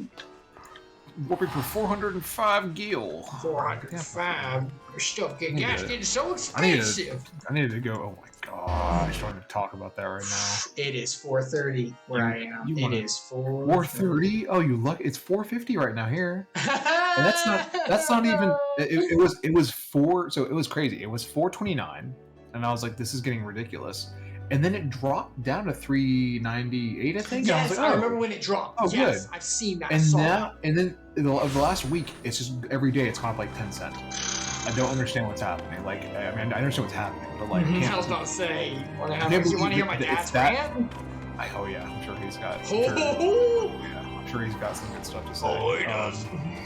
But it's so. It's crazy. I mean, like, so you heard they canceled the it wasn't an auction. What was the word they used for it? For the Alaskan, one of the Alaskan. I can't remember what the city it is now. Oh my gosh, it's just like the real, like in the video game, real world names are escaping me again. But there's a deposit in Alaska that they were thinking about auctioning or like selling off, right? Okay. And selling off access to, actually, technically, is what it is. And it was all on the fence, and it's something that Congress, I believe, needs to agree to be able to do. They have, and they do it every 5 years. They have a 5-year plan. This is the last month for them to make a decision about what's going to happen for the next 5 years, and they've decided they're not going to do it now, right now. Like, as in, like this, like 2 days ago, they decided we're not going to bother opening this one up for purchase, which is a strategic thing to say we will have reserves available once everybody else stops selling to us, and we're just going to deal with how expensive it is, or like they're basically saying that they just don't think it's worth trying to get gas. I don't know, man. It's crazy. Like, why would they? Like, they see how bad it is for people, and they're trying to make plans to help pay for. Like, they're going to give us gas money. Like, they're literally going to give us money. Oh, don't do that! Don't give me money, government. That's part of one of the plans they have. Another plan. Florida is particularly going to be doing a tax break on the gas, which is and it's not going to take effect until I think October. I think I remember seeing something about that. But it's going to save us 25 cents a gallon. That's actually a lot. Well, what is the rate per gallon going to be in October, though? If it just keeps climbing the way it is, it could be $8 a gallon, and 25 cents is not even. It's, what is that? 116? Oh no, it's no, I didn't think about it going up from here.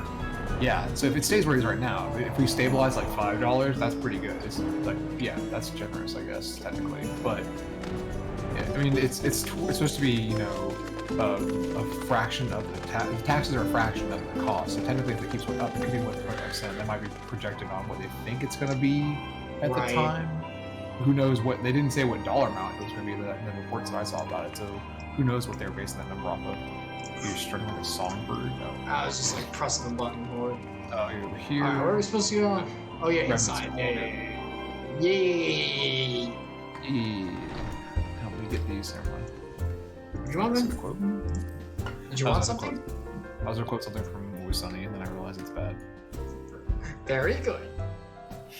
We'll go for another like 20 minutes, by the way. Oh yeah. Because it's like getting close to 8, so. Yeah, I don't know what time you wanted to stop.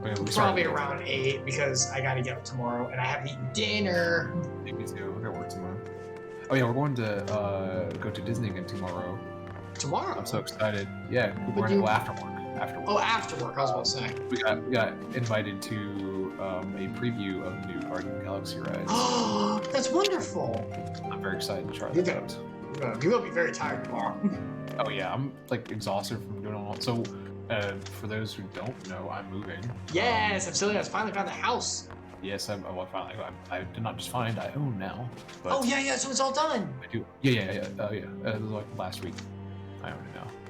Awesome. Sorry, my wife and I own it. I should say I don't own it by myself. Oh yes. But anyway, we bought a house and we're moving over like the course of the next month, basically. Just because there's other things we're doing every week. Oh yeah. Not this, but yeah, work and stuff and all kinds of stuff. Well, it's not just work. Well, not my work. My work, I can do whatever. Like they're very flexible, very cool. Her work's a little bit more strict about their hours because of like being available for certain things. My work technically has that, but they're like you can be flexible. Anyway, I know. I see how Charles works. I know how that is for you guys. Yeah. But yeah, it's her outside of her main job stuff that she does acting stuff, and so she's in a production right now, and they're about to wrap rehearsals. They're about to wrap rehearsals, and so she's going into actual doing the actual production. Like the show is going to start next weekend, and it runs for about 2 weeks. So oh yeah, that's gonna be right in the middle. And she it's here where we are now, not where we're moving to. So it makes no sense for us to move. No. And she can't move during the weekdays because her main work, right? Her day job. So we can't really move during the weekdays. And she basically we had to stick it out for another month here, essentially, sadly. But we had a lease anyway to pay out for 2 more months from when we bought the house. So it didn't really hurt us that bad. Like we were gonna have to pay for it anyway, essentially. So. All right, Ali, say what you got. I did something. I did some thinking on the way back, and I think Hori's right. We need to seek outside help. Ordinarily, we would turn to our experts on such matters, but they're both among the stricken. I will begin by reaching out to the myriad guilds and research institutions here in Eorzea. Additionally, Grandfather and Menphilia had a wealth of connections between them, and I mean to explore those those avenues too. We'll find a way to save everyone, mark my words. Much and more has happened in recent days, some of it for the good, some not so. But all around me, people continue their fight. From the shinobi who search for Alfino to the Alliance members who make ready to move against the Empire, that they march on in the face of great adversity. Bearing heavy burdens, everyone is playing their part, and so must I. So must I. You have your own part to play, I know, and it's bigger than most, so I won't keep you. You promise that you'll visit from time to time, and I promise I'll have good tidings to share with you when you do. I promise that. That's not a promise you. Team Retro, I like that emo. That's pretty cool. Dance. What is this? Oh, seizure! Oh. Is it blinding? No, it's not. I'm being silly. Oh, Meanwhile, the Imperial Palace. Oh, Epsilion, your favorite place. Yeah, well, not really. I mean, you like Garlemald. I don't like I like their clothes, their armor. I don't like the building structure. They look weird. It's like some weird, like ancient world religion. I don't know. It was like Conan, kind of. Oh yeah, you love Conan. Not as much as Conan's cool. The Populares no longer present an obstacle. Now is the time to bring the Empire's might to bear. Uh-oh. A word from your radiance is all it takes. But one word, and the Imperial army will fall upon Alamigo as a pack of bloodthirsty wolves and tear that feeble nation apart. The Empire will rise as a dark sign. Oh my gosh, please update the textures. Yes. They're doing it. That update can't come soon enough. Have you no words for me? Your own son? Totally come from your loins? Despite the lengths I go to. Nephew. We kept mixing that An up. emissary. Oh, okay. Playing the part of a fool. Solus died. This is the uncle. Oh, okay. Yeah, I forgot about that ascension part when that happened. So we kept saying it was his dad. His dad. When first I took this face, I swore to use all of my knowledge, all of my power, to further the cause of the Empire. My deeds stand testament to my commitment. Dude, this is what we're talking about. Do you remember the cutscene? Like at the end of like, oh my gosh, Heaven's Word or something like that? Where the Axiom was behind the Empire and he like looked to him and he took off the mask to show him who he was and we didn't get to see. It was his son. Yeah. And with this adamant flesh at my disposal, I could destroy the Icon Slayer as easily as one might swat a fly. Why do you hesitate? So he's been in control for a lot longer than it seems.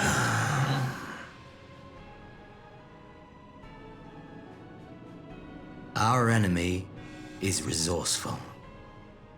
Though victory is certain now, it will not remain so indefinitely. Deliberate if you must, but be quick about it. Oh, it is his dad. You'll speak again Someone when you said have nephew and yourself uncle, or nephew and uncle doubt. fighting just now. What are they talking about? Until then, I take they're my saying leave. like they're saying that the son was chosen as the heir, but if the son was not the heir, uncles and nephews would start to feud on each other to decide who would be. Because right now it's like the son. Shut up, it's my son. You can all freaking die. But if he's like, oh, he's not even your son, it's Epsilion. It's up for grabs, and everyone just like dies for it.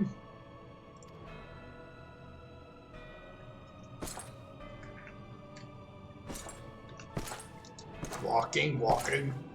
How do you walk in that stuff? Like he's like,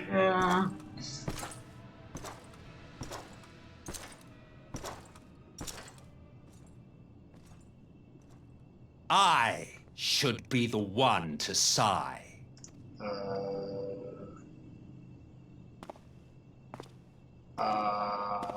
I played my part to perfection. I had earned my rest, and then, thanks to La Habrea's crowning act of idiocy, our favorite emissary sees fit to summon me back. Elidibus was ever a warrior. A most tiresome trait, would you not agree? Who is this? I think he's a...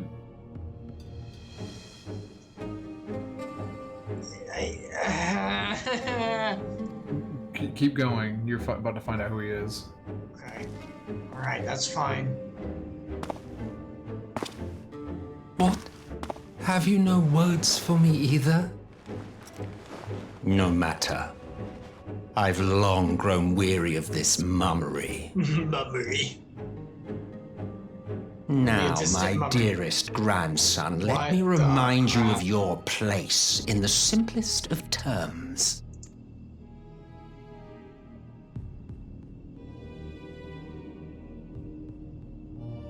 You do not make judgments, you administer them. Swiftly and to the letter.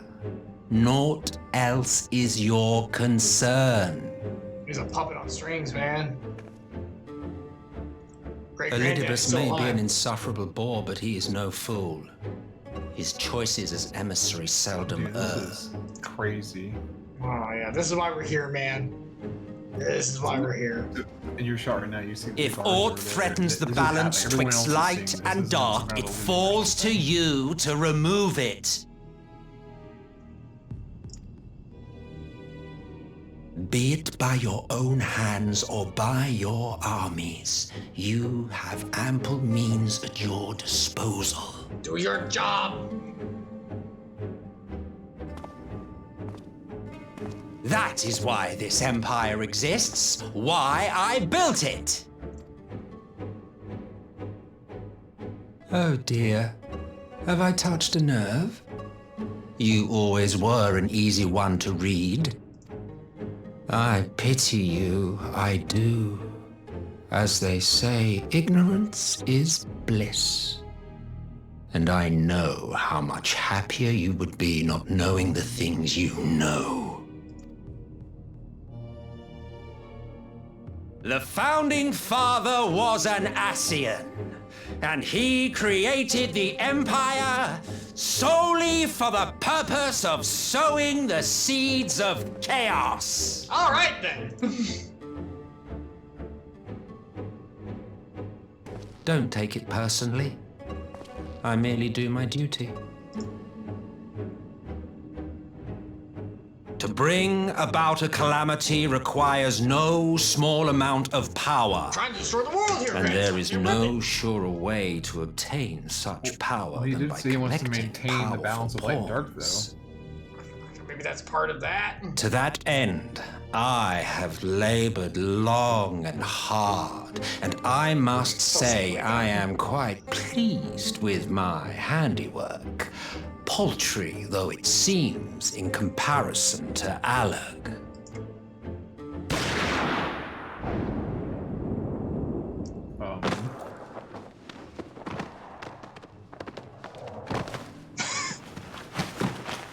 This is probably the weirdest. You fiends are overfond of your own voices. This is so odd. This is crazy, and I love every moment of it. Mark me, Ascian. Man is the master of his own destiny.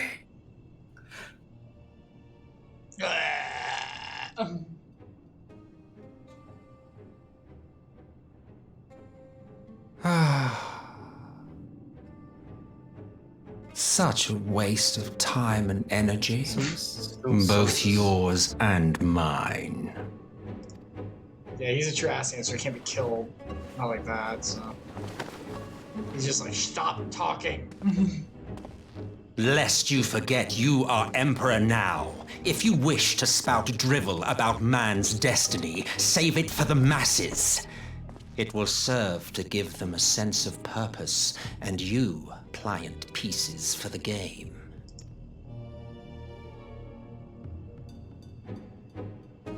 Do your job. Oh, do stop sulking, boy. You, of all people, should understand. Ours is a struggle to restore both mankind and the world to their rightful state. Viewed thus, our goals are one and the same. What in the world? Okay. Sure.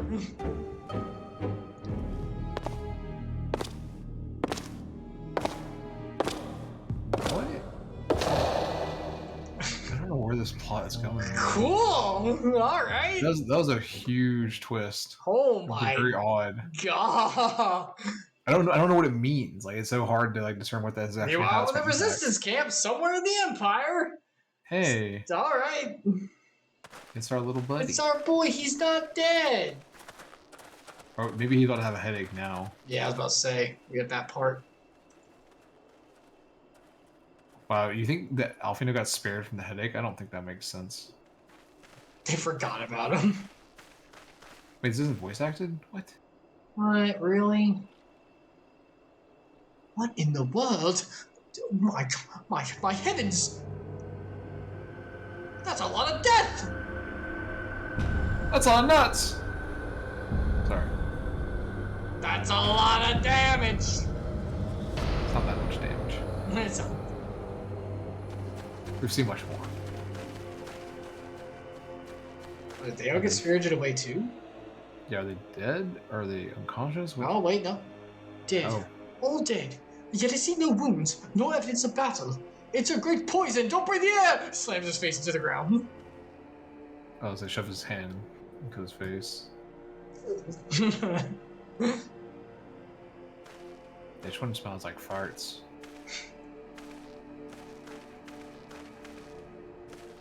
She was so beautiful. Good, we didn't need them anyway. So I would say. Damn them. Wait, was that too low? Sorry. Damn them. They finally used it. Oh yeah, because he's like, I remember, like, he's like Western. He's Graves, basically. Oh yeah. The Empire develops an alchemical weapon. Giovannia. Gas. Black Rose is called. And to breathe it in is to breathe your last. I was trying to think of some kind of reference to that video for Graves. Boy, you more redundant than a pickle in a pickle barrel. that one and well, there's a couple others, but that one and the and in the end, that work was my dog like that. Or was my dog. That's stupid story. It's so funny. Okay, and that did this. Impossible. Impossible. I thought the project abandoned, its vile fruit destroyed, but naught else could I have wrought such an atrocity. I don't know what accent this is. I'm turning into Forrest Gump very slowly. I can feel my IQ drop. I'm not a smart man. No. Sorry. Fools. What do they hope to gain with this butchery? Can they not see that a rule won through terror will not endure? I can't read, sorry. How many more provinces must they lose? This guy's a Garlean, he's anti-Empire. Oh yeah, for sure. He's like the really West time for kill them all. Nay, wait. This is not the book of men, but monsters, the Asians. How do you know that? It cannot be a coincidence that the trail led us here. Their objective was never to rule, but to sow strife and discord. That is a demon's objective. Yep, that's about right. Do you think he's like an ancient? Like he's as old as Solus, maybe? Why? That'd be interesting. Such a crime does indeed bear the mark of the bringers of chaos. Chaos. I'm gonna punch it in the face. Yeah. I'm here to beat chaos. Black I'm here Rose. to kill chaos. I'm here to kill it. No, you're good. You always continue with the chaos talk. You gotta chaos. I'm start peppering chaoses randomly, just like while the music's going, like chaos. It's a very big cutscene with voice and acting. And then I'll do light. Push him into my angel hole. It wasn't meant to be that. Oh, angel ring. Sorry, it's angel ring. That's right. It wasn't that bad. I was about to say. Context, it was that bad. Black Rose cannot be allowed to kill again. We must find the Asians and put an end to their plot. I'll put up the warning signs. It looks like a big gaseous smoke, right? He said it as if it was like a killer or something. Yeah. Now all I can think of is Goku Black, just like popping up. Zamatsu just popping up. Have you watched Super yet? Sorry. No, I've seen bits of that. Okay. That's all I can think of now. Poke, sorry. No spoilers on Dragon Ball Super. I'm really sorry. I'm really yeah, because the story is so integrated. Whoops. Never mind. Well, I actually liked it. I thought it was good. I've enjoyed watching it. I wish they'd catch up to the fine. Manga. It's better than GT. That's do you remember how much? Extremely low bar. Do you remember how excited I was for GT though? Like it's not fair. Yeah. I got so like between GT and Evolution coming out, I was like, well, Dragon Ball's dead. I'm never gonna watch this. Yeah, Like, it was dead for that bit of time. Like, oof. I mean, when Super came back, I was like, I don't care. Super. And then like my wife made me watch it. I was like, oh, this is actually good. This is actually Toriyama again. Like actually enjoying this. Good old Toriyama. All right, let's grab this mission. We'll be done. Be done. Let's say is that wits. Wait, well, we didn't even leave. We didn't even leave and come back. Nope. I'm glad you've come, though I'm afraid there's little in the way of good news. She lied. She lied to us. After you left, we reached out to both the Alchemists Guild and Stillglade Fane and attempted all manner of treatments. We put frogs But the up results their were always the same. Whatever the answer is, it's not alchemy the or mole conjuring. suggested feces, but we didn't go with that one. You blow smoke up their butt. You don't put frogs in their butt. You pee on frogs to determine if you got the illness or not. Why did it have to be Y'shtola and Urianger and not me? Out of all of us, Are they you are laughing the at ones this? that That's could actually feasibly legit. have solved I know this it puzzle. is. I know it is. Stupid. That's not stupid. It's awesome. I just want to know how someone figured it out. Like, who was just grabbing frogs and peeing on them and then like, oh, I'm pregnant. Like, who figured that out? How does that happen? Like, between that and like figuring out that you could drink cow's milk, so some people are weird, right? Like, that's the other land. People are weird. Like, who's going on trying this stuff out? And Elphino's still missing. God, it's all going wrong. Where do we even start? With friendship. A grave situation indeed. Might I be of some assistance? Databayo, is that where we're at now? Oh, Is it it's Kale! Oh, it's Kale. That was Lisa's voice for a second. Kryle! I did not think you well enough to travel. When word reached me of the plight of our friends, I could not well stay away. Why does she As a have the most fellow mature scion, voice? As, like, not to detached? mention your erstwhile mentor, this is one of those times you should feel free Why to is she call wearing a me, Kigurumi? regardless of my personal circumstances. Weirdo? No. We should establish people are weird. Yes, I should have thought of that. At least she hadn't Thank do you something for weird coming, to discover Kryle. that. She just has weird We would taste. welcome She your has- insight. You don't know how she discovered it. At least she didn't have to like manipulate an animal in some weird You way. don't know that. We don't know her backstory. I don't want to know. Actually, we do know her backstory. We know some. And That's why I she's should here, be 'cause happy to Alphina's in provide trouble, it. That's her ward. Now, what's this I hear about Alphino heading into Imperial territory? That boy always did have some funny ideas. Do you remember the speech he gave when he was accepted to the studium?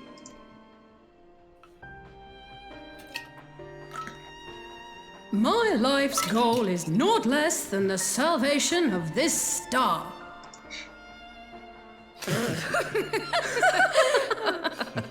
There we go. Bringing memories in to look in the mood. Good job.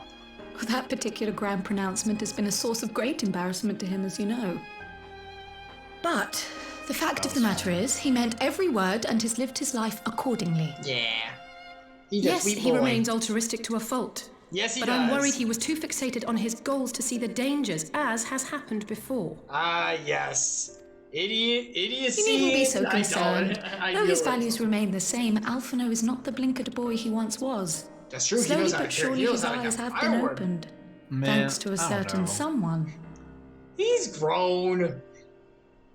He's just, he's still, as a fellow I mean, ideologue. I think he did at the moment what we needed to do because we would have lost a huge opportunity if he didn't go, right? So Yeah, I mean, yeah, but he I did just the right thing. he did it. It's just like really like A little it's really rash. optimistic in like this will go well. Like it's like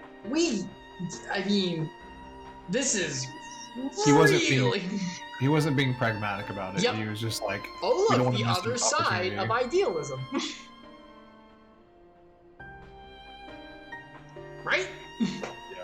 I mean, that's the point. Like, you're right. Like, it was a good move. It's just like, you're right. It's like not very pragmatic. Like, dude, this is like, you expect this to go really well whenever it's like, this is really, like, pragmatically, like, not really practical for, like, like, working out.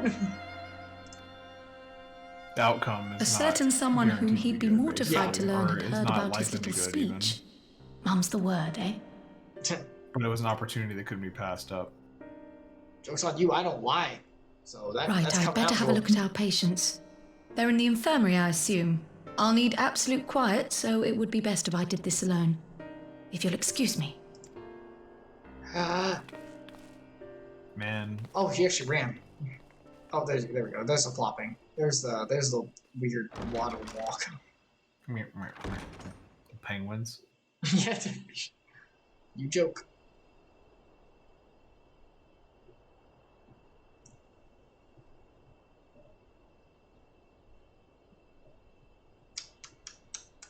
Sure is quiet.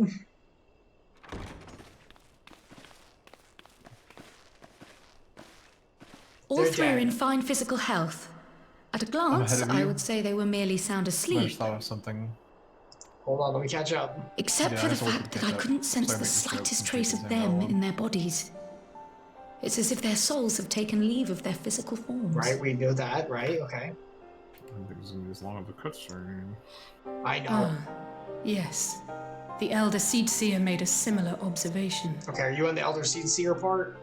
Or that part? No, keep going. Okay. I've read the report. When you heard this mysterious voice, you described feeling as if you were somewhere else, yes? If we assume the ether which comprises your essence is being drawn to some other place, then it may be possible to follow the trail it leaves behind, just as we did in our search for Thancred. Yeah, I think it's this one here. Yeah. Here we go. I wasn't around for that, All right, but so I can't imagine it was easy. following the trail part, right? That one. Right. Is this the Ghostbusters arc? Oh, heck yeah! Is that what we're about to go do? Spirit realm, spiritual, true form, of the world. Why does it sound like you're mixing Flipping Ghostbusters out with the reality. Digimon theme song? Because we are going into a different world. It's an isekai. That's Oh true. gosh, it's an isekai. No. Spirit world isekai. No, please don't make this isekai. Please. No. This story was written like right before isekai got popular. By the way, speaking of It's probably isekai, anyone who has been around for the entirety of since the beginning we started, the series I was referring to when I said I've been watching clips of the series, and you know what's really good? Amphibia. That series was way better than it deserved to be. I saw the ending of it. Is that an anime? It's a Disney show. Think on the lines of Oh, Gravity, yes. Gravity Falls. I would say, isn't it? Yeah. It's a Yeah, frog Gravity Falls, I know that. Yeah. It's way. The premise is Yeah, that a girl gets I've isekai heard into a it's frog world. It's way better than it should be. Who made it? I who's the director don't for know, that? but I don't think 'Cause he's done isn't it- anything else. Oh, really? I thought it was someone who did I something don't popular. think so. I would have to look it up because I remember like his tweets were like, "Thank you so much for being with us, man. This has been a great journey." Like the way he talked about it seemed like this was his like first big thing that he like actually got to do. Ew. I don't know. I saw I the mean, guy. it's not the guy who made Gravity Falls. I know that. No, I know it's not him.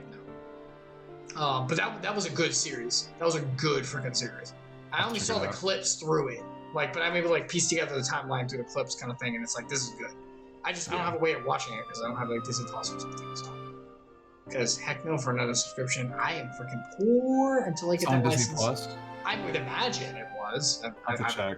I don't know if it is. I'm just saying I would imagine it is, right? I mean, it's I Disney. haven't seen anything about it yet on the streaming service. I think it might just be on the Disney Channel or Toon Disney or whatever they call it now. It's Disney XD. Disney XD. Is that still around? Wow. I think so. All right, so let's finish this. I haven't looked at cable Oh, it wasn't. in like 3 years But that's now. no reason not to try. Subscriptions or what now. I will have need of Master So where are we Latoya's going? crystal eye if I'm even to make the attempt. In So front of I my suggest toys. we Are pay doing her a the toys visit. cave? Oh yeah. We go back to old Baba Yaga. Yeah, but the reason why I'm mad about that is because Why? now we gotta warp. Well, not today. We're not. Okay, so we want to end it here. And Yeah, we'll stop going there. All right. Ooh, Vera.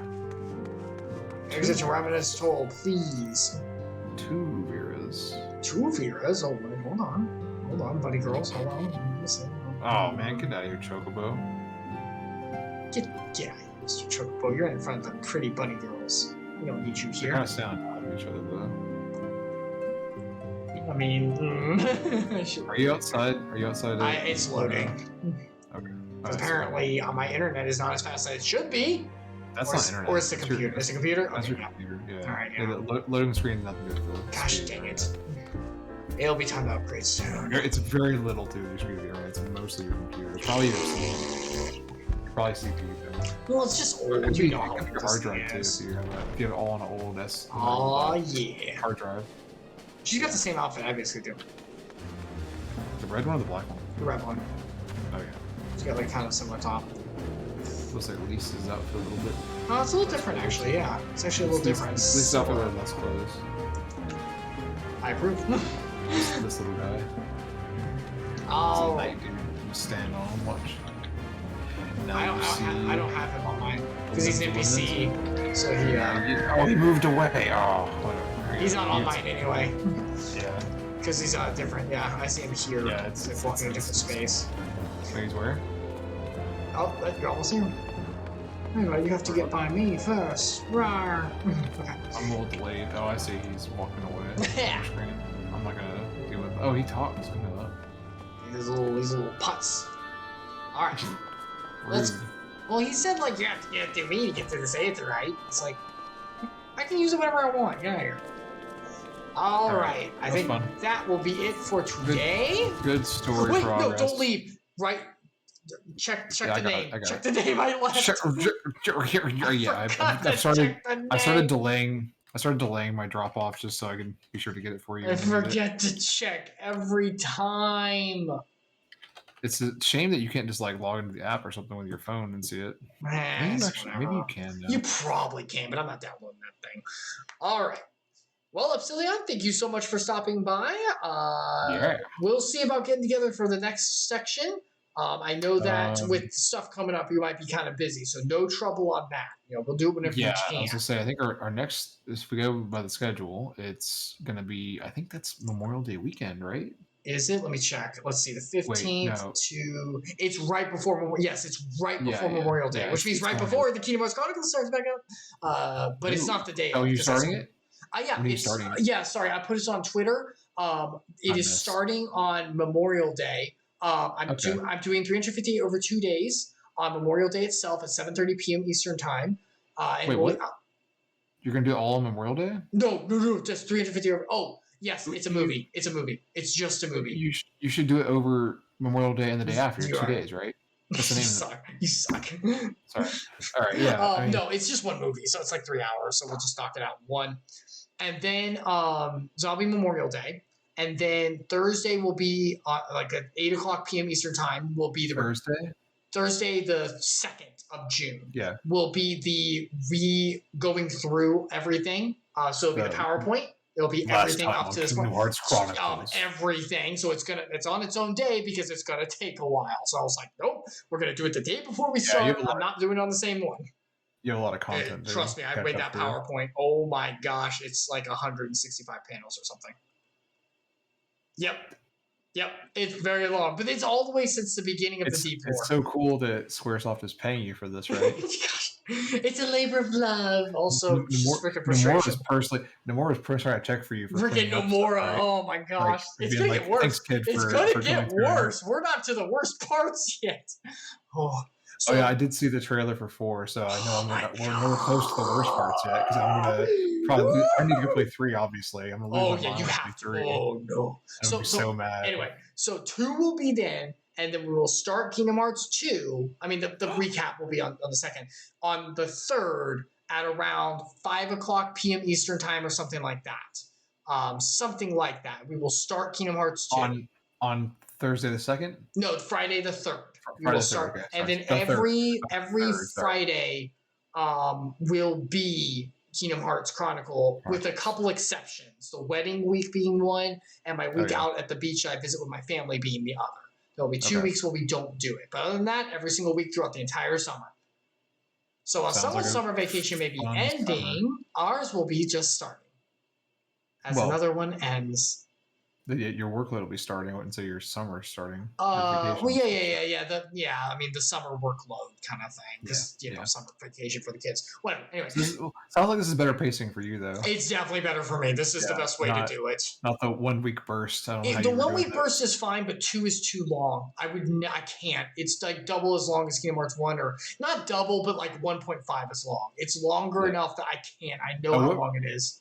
What version of 2 are you playing, by the way? Final Mix. It will be Final Mix because it's the in the collection. It's the 1 and 2 collection. Yeah, the collection one. Yeah. So I've never actually my brother might have played Final Mix actually whenever I played it with him. I don't remember. I never played Final Mix. That was different. You're playing the 1 and 2 collectors set? I am, yes. Okay, as I have the story so far. I don't know if you need to borrow that copy. No, I'm okay. I also have 2.8. I have that game separately. Okay. I bought that because that one had Fragmentary Passage, which you already covered. Yeah. Aqua and the Dark World. So I needed it to do that. And obviously I needed it. I also needed it for my dad, who whenever he walked through all of Kingdom Hearts with me, which he's already done. He's ahead of all of you guys. He got to see the preview, right? Yes. Yes, I actually showed him the preview. And he knows what's happening. He just didn't have the slides. No, he didn't have the slides. He actually has not seen the Deep Lore. Dad, go watch the video I did on that because you need it. No, he needs legit, it. You need it. No, You I actually need it. I really enjoyed watching those because I'd never seen any of that stuff. I've never seen it either. When you did the phone stuff, and I was like, I didn't know any of this existed because I did not care about that Neither at did all. I. I did not know that was a thing. And there's more Glad you phone did it. stuff. But the other phone stuff that's coming out is not super important. I know what it is. It's not super duper important. It's just like helping a little. So it shouldn't be bad. The one that has the statues. I don't remember the one, the actual new phone game, not Dark Road. Yeah. The other one they previewed. That will be the one that has the one with brains. That will be the one that has more in it, but it shouldn't have anything super important. It'll probably have like 2 pieces of information that point to where we're going, because some connective tissue from the past, but it's not going to be. Yeah, it'll probably have have 2 things. It'll probably where be we're going. like a 3-minute cutscene, and when the next screen, it'll give you that detail too. That's how those work. But then we're getting no more. We'll get there. I'm not going into it now. You will hear the rants as we go. Anyway, so that's starting on the 3rd that week. Memorial Day week will be that. And then from then on, every Friday. So sounds like fun. Woo! I'm excited. We'll be doing I'll that. try to tune in. I'll try to be in chat. I'll be happy to have you. Yeah. I know it's like I know there's a lot to take in and stuff, so we'll be making reference as we go. All right. And there'll be a lot there. So anyway, Epsilion, thank you so much for coming by, my dear friend. Thanks for I having me. It was a lot of fun. will. Let me move us back into our spaces. I moved our boxes to make us a little bit bigger. Okay, there we go. And I will talk to you next time. Bye-bye. Oh, it was too late. Oh, man. Hold on. I'll go back. No. I was trying to time my hand. I was trying to time my hand just with me shrinking. Hold on. No, I was trying to time my hand just with me shrinking. Do it again. Bye. It's so hard. Oh, bye. There we go. All right, bye, my man. Bye. All right. Okay. So that'll be it for Kingdom Hearts. Not Kingdom Hearts Chronicles. We're not on that yet. Oh my goodness. For the Final Family Fantasy Funtime 14, we're doing today. Thank you so much for joining, everyone. I need to change my thing because we're on just chatting now because I need to be a good streamer. So thank you so much for joining. That was the Kingdom Hearts. Oh my gosh, I'm so ready for it. I guess I worked on that PowerPoint for a while, by the way. But that'll be our dive into Final Fantasy Funtime 14, or as we call it for now. We will be diving back in maybe 2 weeks from now. Depends on if Epsilion's open. If not, that's okay. We'll just wait a little longer. But yeah, thank you so much. We're definitely getting into Shadowbringers. This is happening. This is the beginning. We're doing it. So I'm very excited. Let's see how it is. I'm very excited for the story. I've heard it's so good. So we'll see what happens. But once again, I'm Icarus. These are the streams. We dive in every other week. Once again, Final Fantasy Funtime 14 happens. We will be doing the Kingdom Hearts Chronicles soon. In fact, let me go on ahead and kill this for a moment.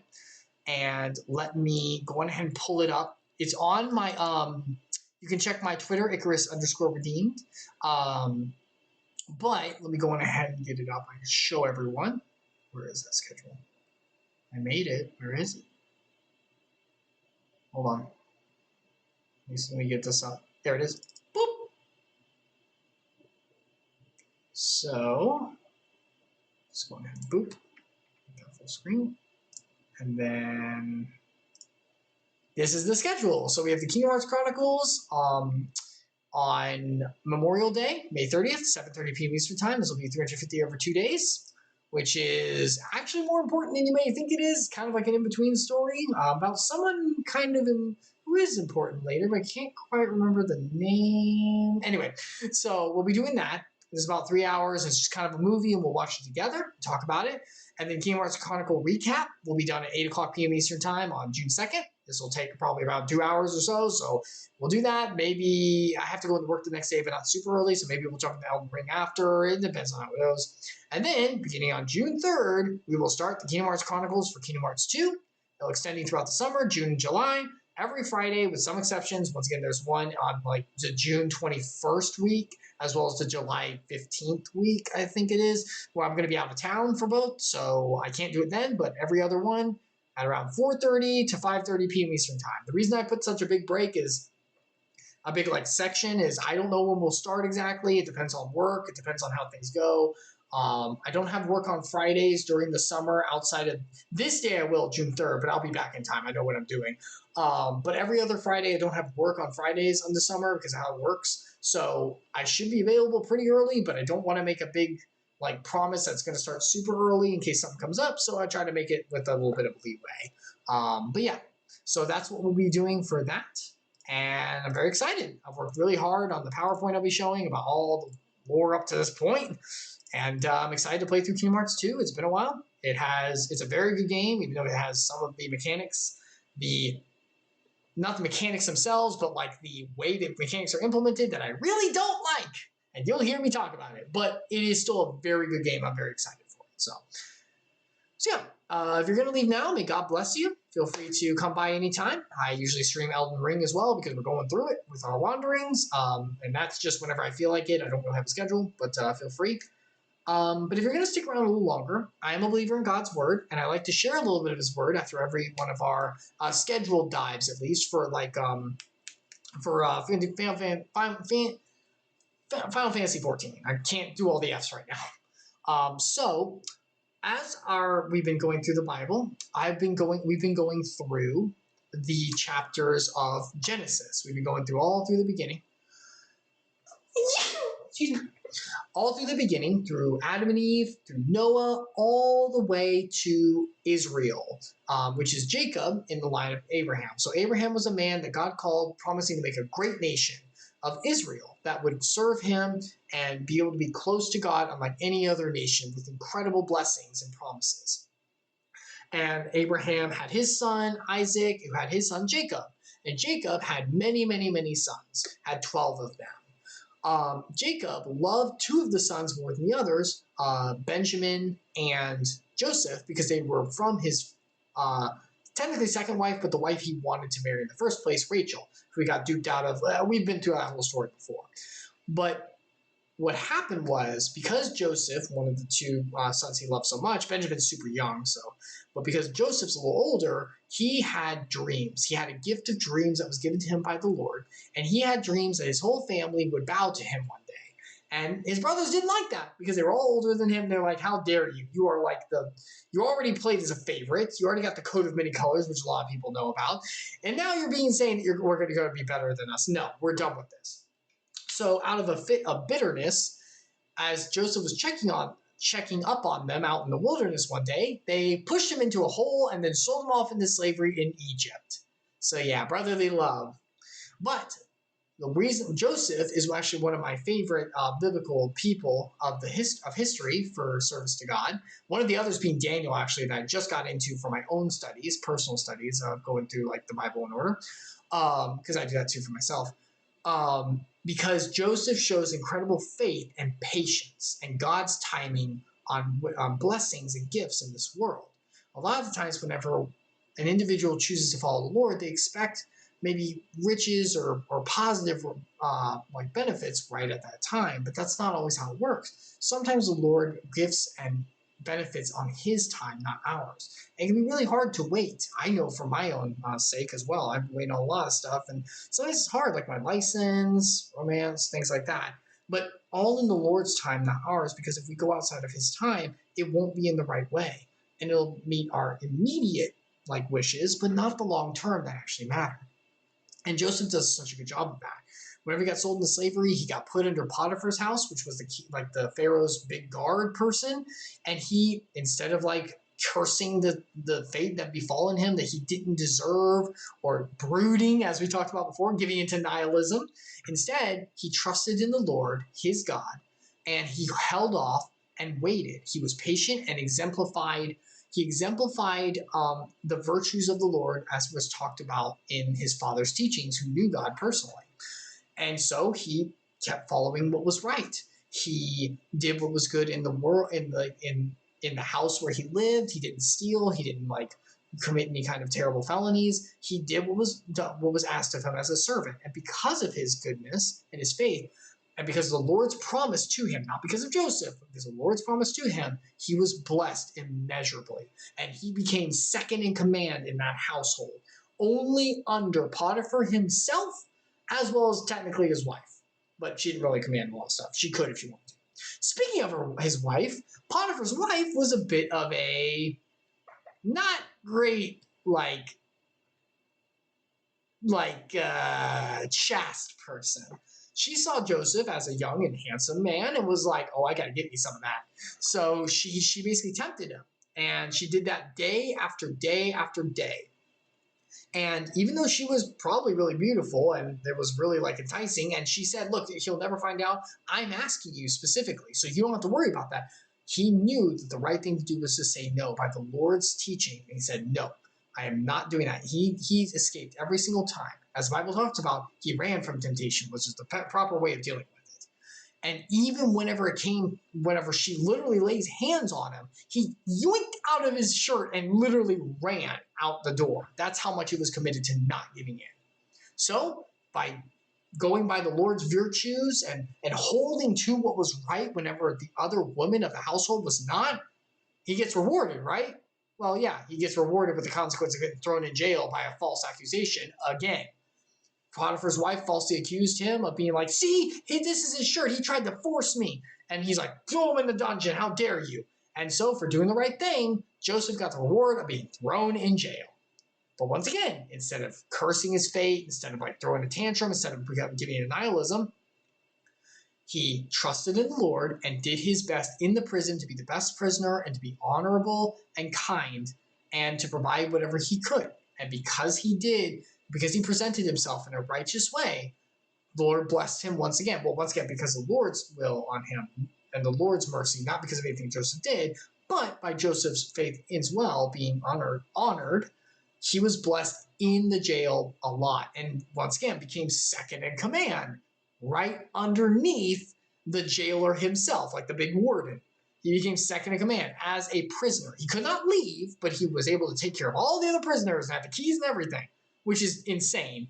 So just shows the Lord's blessing whenever he promised to take care of, he means I will take care of you. But the reason Joseph was in there is actually for a very specific purpose and a very important one, not just for him, but for the entirety of Israel in the coming nation. Because right now Israel is just that family, right? It's the 12 kids as well as the father. But eventually, those 12 kids will multiply to be greater than the sands of the earth, as the Lord promised Abraham, the patriarchal father. And to do this, they would need to multiply in a bigger city, in a bigger nation first. And they need to be in a specific place, that being Egypt. So how does he get them there? The Lord by his timing, makes everything work out. And he uses Joseph to do it. And the gift he gave Joseph long ago, the gift that got him in trouble with his brothers of dream interpretation. You see, while Joseph was in the prison, there were two prisoners, very important prisoners from the Pharaoh himself, in the Pharaoh's court. One of them was a baker, Pharaoh's baker, and the other one was the cupbearer. Back in the old days of old and ancient history, the cupbearer was very important because he was basically an advisor, an ad litem advisor, like an unofficial advisor to the Pharaoh or to the king. Because the cupbearer's job was to bear the cup that the king would drink from and to drink it himself to make sure it wasn't poisoned. So if it got poisoned, he'd die instead. But because he was so trusted by the king to make sure about that important job, he was also trusted by the king for advice here and there. He was an advisor specifically, but he could throw a couple things in the king's ear. He was very close to him and was allowed to be, which is a big honor for that kind of thing, especially the Pharaoh, who they believe is a god, basically. So in the prison, the baker and the cup holder both have a dream. And the dream basically is in 3 days' time, they'll both be released. And the baker will be killed, but the cup holder will be able to resume his position. They didn't know what the dreams meant, and it bothered them a lot. And with their mythology of Egypt, dreams were very important. If you couldn't interpret them, there could be omens on you and stuff. So they were what do we do? We're stuck here. We can't. But Joseph said, but it is not all visions and not all power of thought given not to the Lord, my God. Tell me the dream, and he will interpret. He trusted in the Lord's gift, not by his power. Not saying, well, I'm actually pretty. No, he's by my God, the Lord Almighty will be able to tell these dreams. Please tell them to me. And he did, and he predicted correctly. The baker got released and killed, and the cupbearer got placed right back where he was supposed to be. However, the cupbearer, whenever he was told his dream, Joseph said, look, whenever you get out, just please put in a good word for the Pharaoh for me, please. I'm not supposed to be here. He's like, oh, don't worry about it, I got it. But whenever he got out, it specifically was noted, and he forgot his promise to Joseph. Now, normally you'd think, oh, great, he does the right thing again, and again he doesn't get rewarded. But that's true, he didn't get rewarded in that moment, but that doesn't mean that righteousness is not being fulfilled, and that God's plan is not going to be enacted, because it will. In order to enact the plan perfectly, the cupbearer needed to forget until a specific time. And we're going to see that time right now on God's timing gift in Genesis 41, 1 through 36. Because now it's time for Pharaoh to have a dream. And if you couldn't tell, these dreams are placed in purpose by the Lord himself in order to make sure things are done correctly.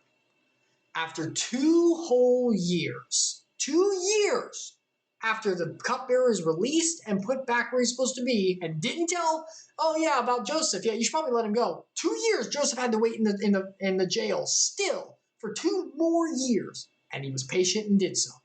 But after 2 years, the time had finally come. Pharaoh dreamed that he was standing by the Nile, and behold, there came out of the Nile 7 cows, attractive and plump, and they fed the reed grass. So good cows, oh yeah, we're gonna get some meat from this. And behold, 7 other cows, ugly and thin, like emaciated, came out of the Nile after them, and stood by the other cows on the bank of the Nile. And the ugly, thin cows ate up the 7 attractive, plump cows. Talk about some weird freaking dreams. You got like cannibalism of like beef on here, on the mind. And Pharaoh awoke, and he fell asleep. And he's like, okay, I'm just gonna go back to sleep. And he fell asleep and dreamed a second time. And behold, 7 ears of grain, plump and good, were growing out of one stalk. Okay, we got 7 and good, like good. And behold, after them sprouted 7 ears, thin and blighted by the east wind, so like really nasty, basically weeds. And the thin ears swallowed up the 7 plump full ears. And Pharaoh awoke, and behold, it was a dream. So we got 2 different dreams, both of 7 good things, and really full and great, and 7 nasty girl things. And the nasty one's eating up and destroying and emaciated from chaos. The things of, order, basically. So in the morning, his spirit was troubled, and he sent and called for all the magicians and all the wise men, all the spiritual mediums, all of the alchemists, all of the like oracles and astrologers, and all the ones that commune with the gods, all that stuff. And Pharaoh told him all his dreams, but there was none who could interpret them to Pharaoh. So Pharaoh's got a bit of a problem because he's understood, once again, ancient Egyptian culture, he's understood as basically like God in a lot of ways. And so it's like, I had a dream. This is important. It's a dream that has meaning. So we must interpret for the future of the nation, the future of the legacy of, I get the idea. And so it's like, okay, diviners of all kinds of ways and almighty ones give a lot of credence to and a lot of like position for. It's time to do your job. And none of them, of course, because the dream is given to the Lord, he's not going to allow some other plebeian to do it. Some other like smoke and mirrors idiot. None of them could interpret it. Surprise, surprise. So Pharaoh's like, what the crap? I have to know what this is. This is important. I literally hire you for this. Are you serious? So what does he do? Now it's time for the cupbearer to remember.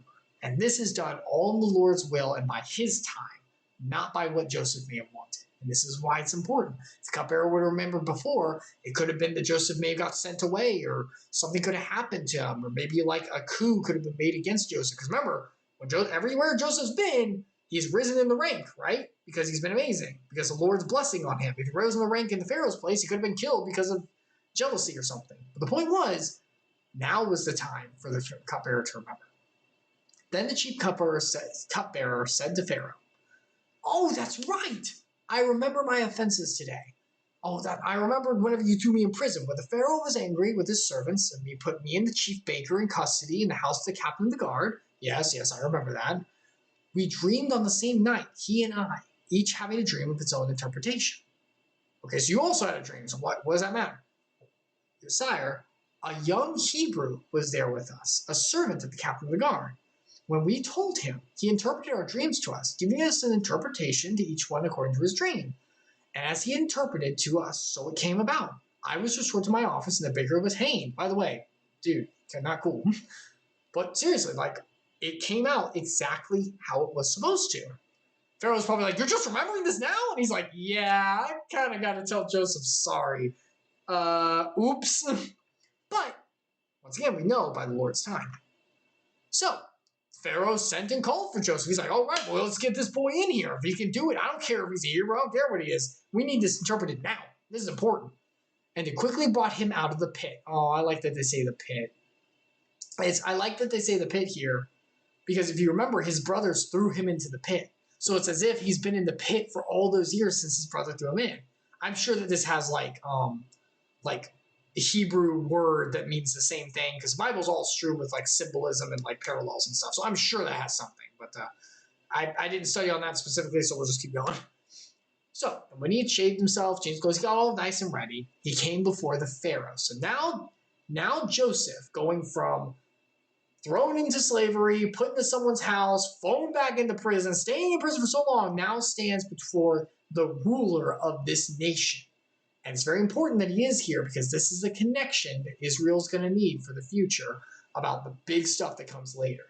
So Pharaoh said to Joseph, I have had a dream, and there is no one who can interpret it. No one knows about how this is going to work. I have heard it said of you that when you hear a dream, you can interpret it. So this is awesome. This is why I love Joseph and why I know, because you don't get to hear a lot of Joseph throughout these years. So it's like, well, how do you know how Joseph's heart is? This right here shows it. You will know them by their fruits, as the Bible talks about, and it shows it right here. When Joseph hears that, he answered Pharaoh in the same way he's answered everything up to this point. And the truth and the right way to answer any kind of talent that is given to any individual in life, and this is true. I don't care what talent we have, it is not given to us by us. We did nothing to deserve it. It is given by, it is not in me. God will give Pharaoh a favorable answer. He says, it is in the Lord why this will be interpreted, not by me. I'm just the one he gave it to. I'm not the one who does this. And that's very important. That's a very humble answer to give. And I like that a lot. So, Pharaoh said to Joseph, all right, you think your God can do it, fine. Now, normally this would be blasphemy, mentioning a different God in front of, like, the Pharaoh who's supposed to be. But at this point, I think Pharaoh's desperate. It's like, I need to know. It's like, so fine, if you God or whatever. Maybe it's like, I don't know. I'm trying to think of Horus or something. I'm trying to think of, like, Egyptian gods. Maybe it's Horus as you're going to. Fine, whatever. It doesn't matter.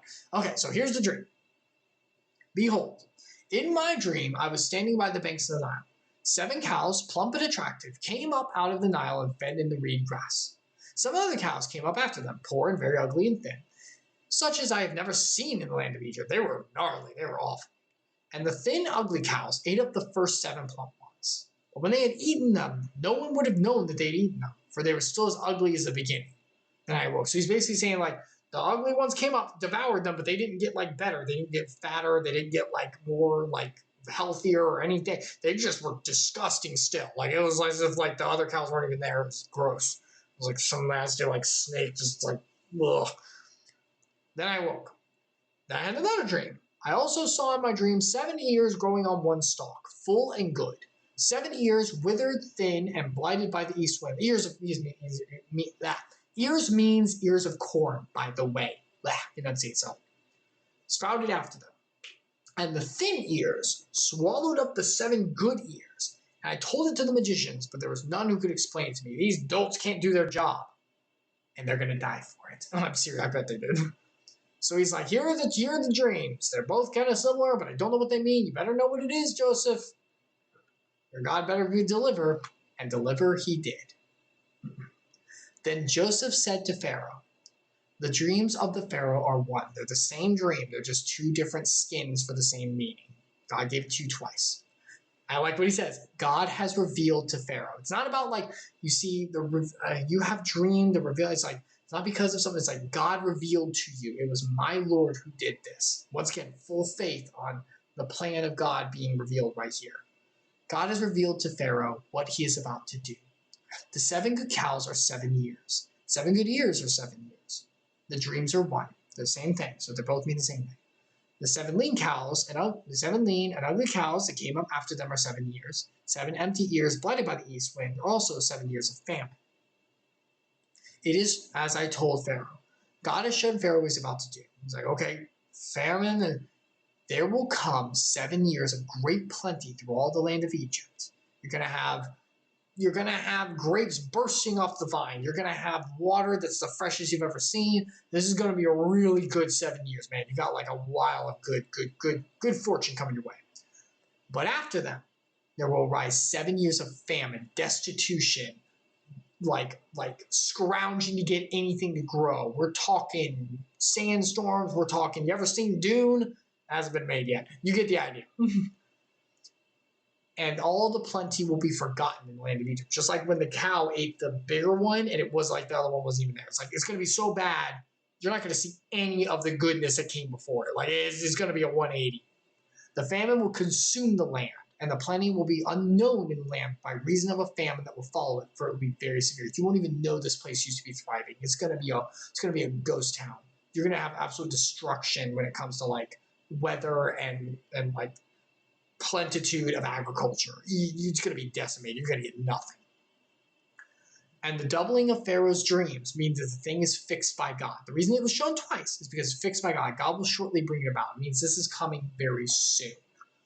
Now, therefore, see, here's the thing. That was the interpretation of the dream he gave by God's will. Now, we're going to see Joseph move straight into where God wants him to be and make advice based on the dream that he thinks should be done. I'm pretty sure it was given by the Lord directly, I would guess. Now, therefore, let Pharaoh select a discerning and wise man and set him over the land of Egypt. Let Pharaoh proceed to appoint overseers over the land and take 1/5 of the produce of the land of Egypt during the 7 plentiful years. Let's tax and grab and store. Let's be smart. And then let them gather all the food for these good years that are coming and store up again under the authority of Pharaoh, under your authority, so it gets done, for food in the cities, and let them keep it. That food shall be a reserve for the land against the 7 years of famine that are to occur in the land of Egypt, so that the land may not perish through the famine.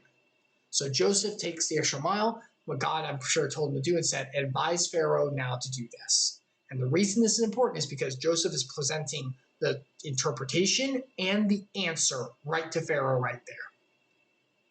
And we're going to see that just like everything else in this life, God is going to honor Joseph by his promise of preserving him and take him forward into where he needs to be to take care of the nation of Israel that will be coming later. So we'll see that going forward. So that was Joseph's gift finally being used, offered for the big portion that it needed to be. First time it was used was with the baker and cupbearer, but that was just to get everything in place for the real time, this one, for the Pharaoh to be used. Anyway, we're going to stop there for now. I got to go eat dinner because it is definitely past that time. Thank you so much for stopping by. Icarus, these are streams. Feel free to stop by anytime if you see me live. And may God bless you, and whatever gifts and future he has, I hope that he is able to shine his light through and to show you his love that is everlasting, even with years and years of waiting, because through it come great blessings and true joy that only he can provide. Anyway, goodbye for now, everyone, and God bless.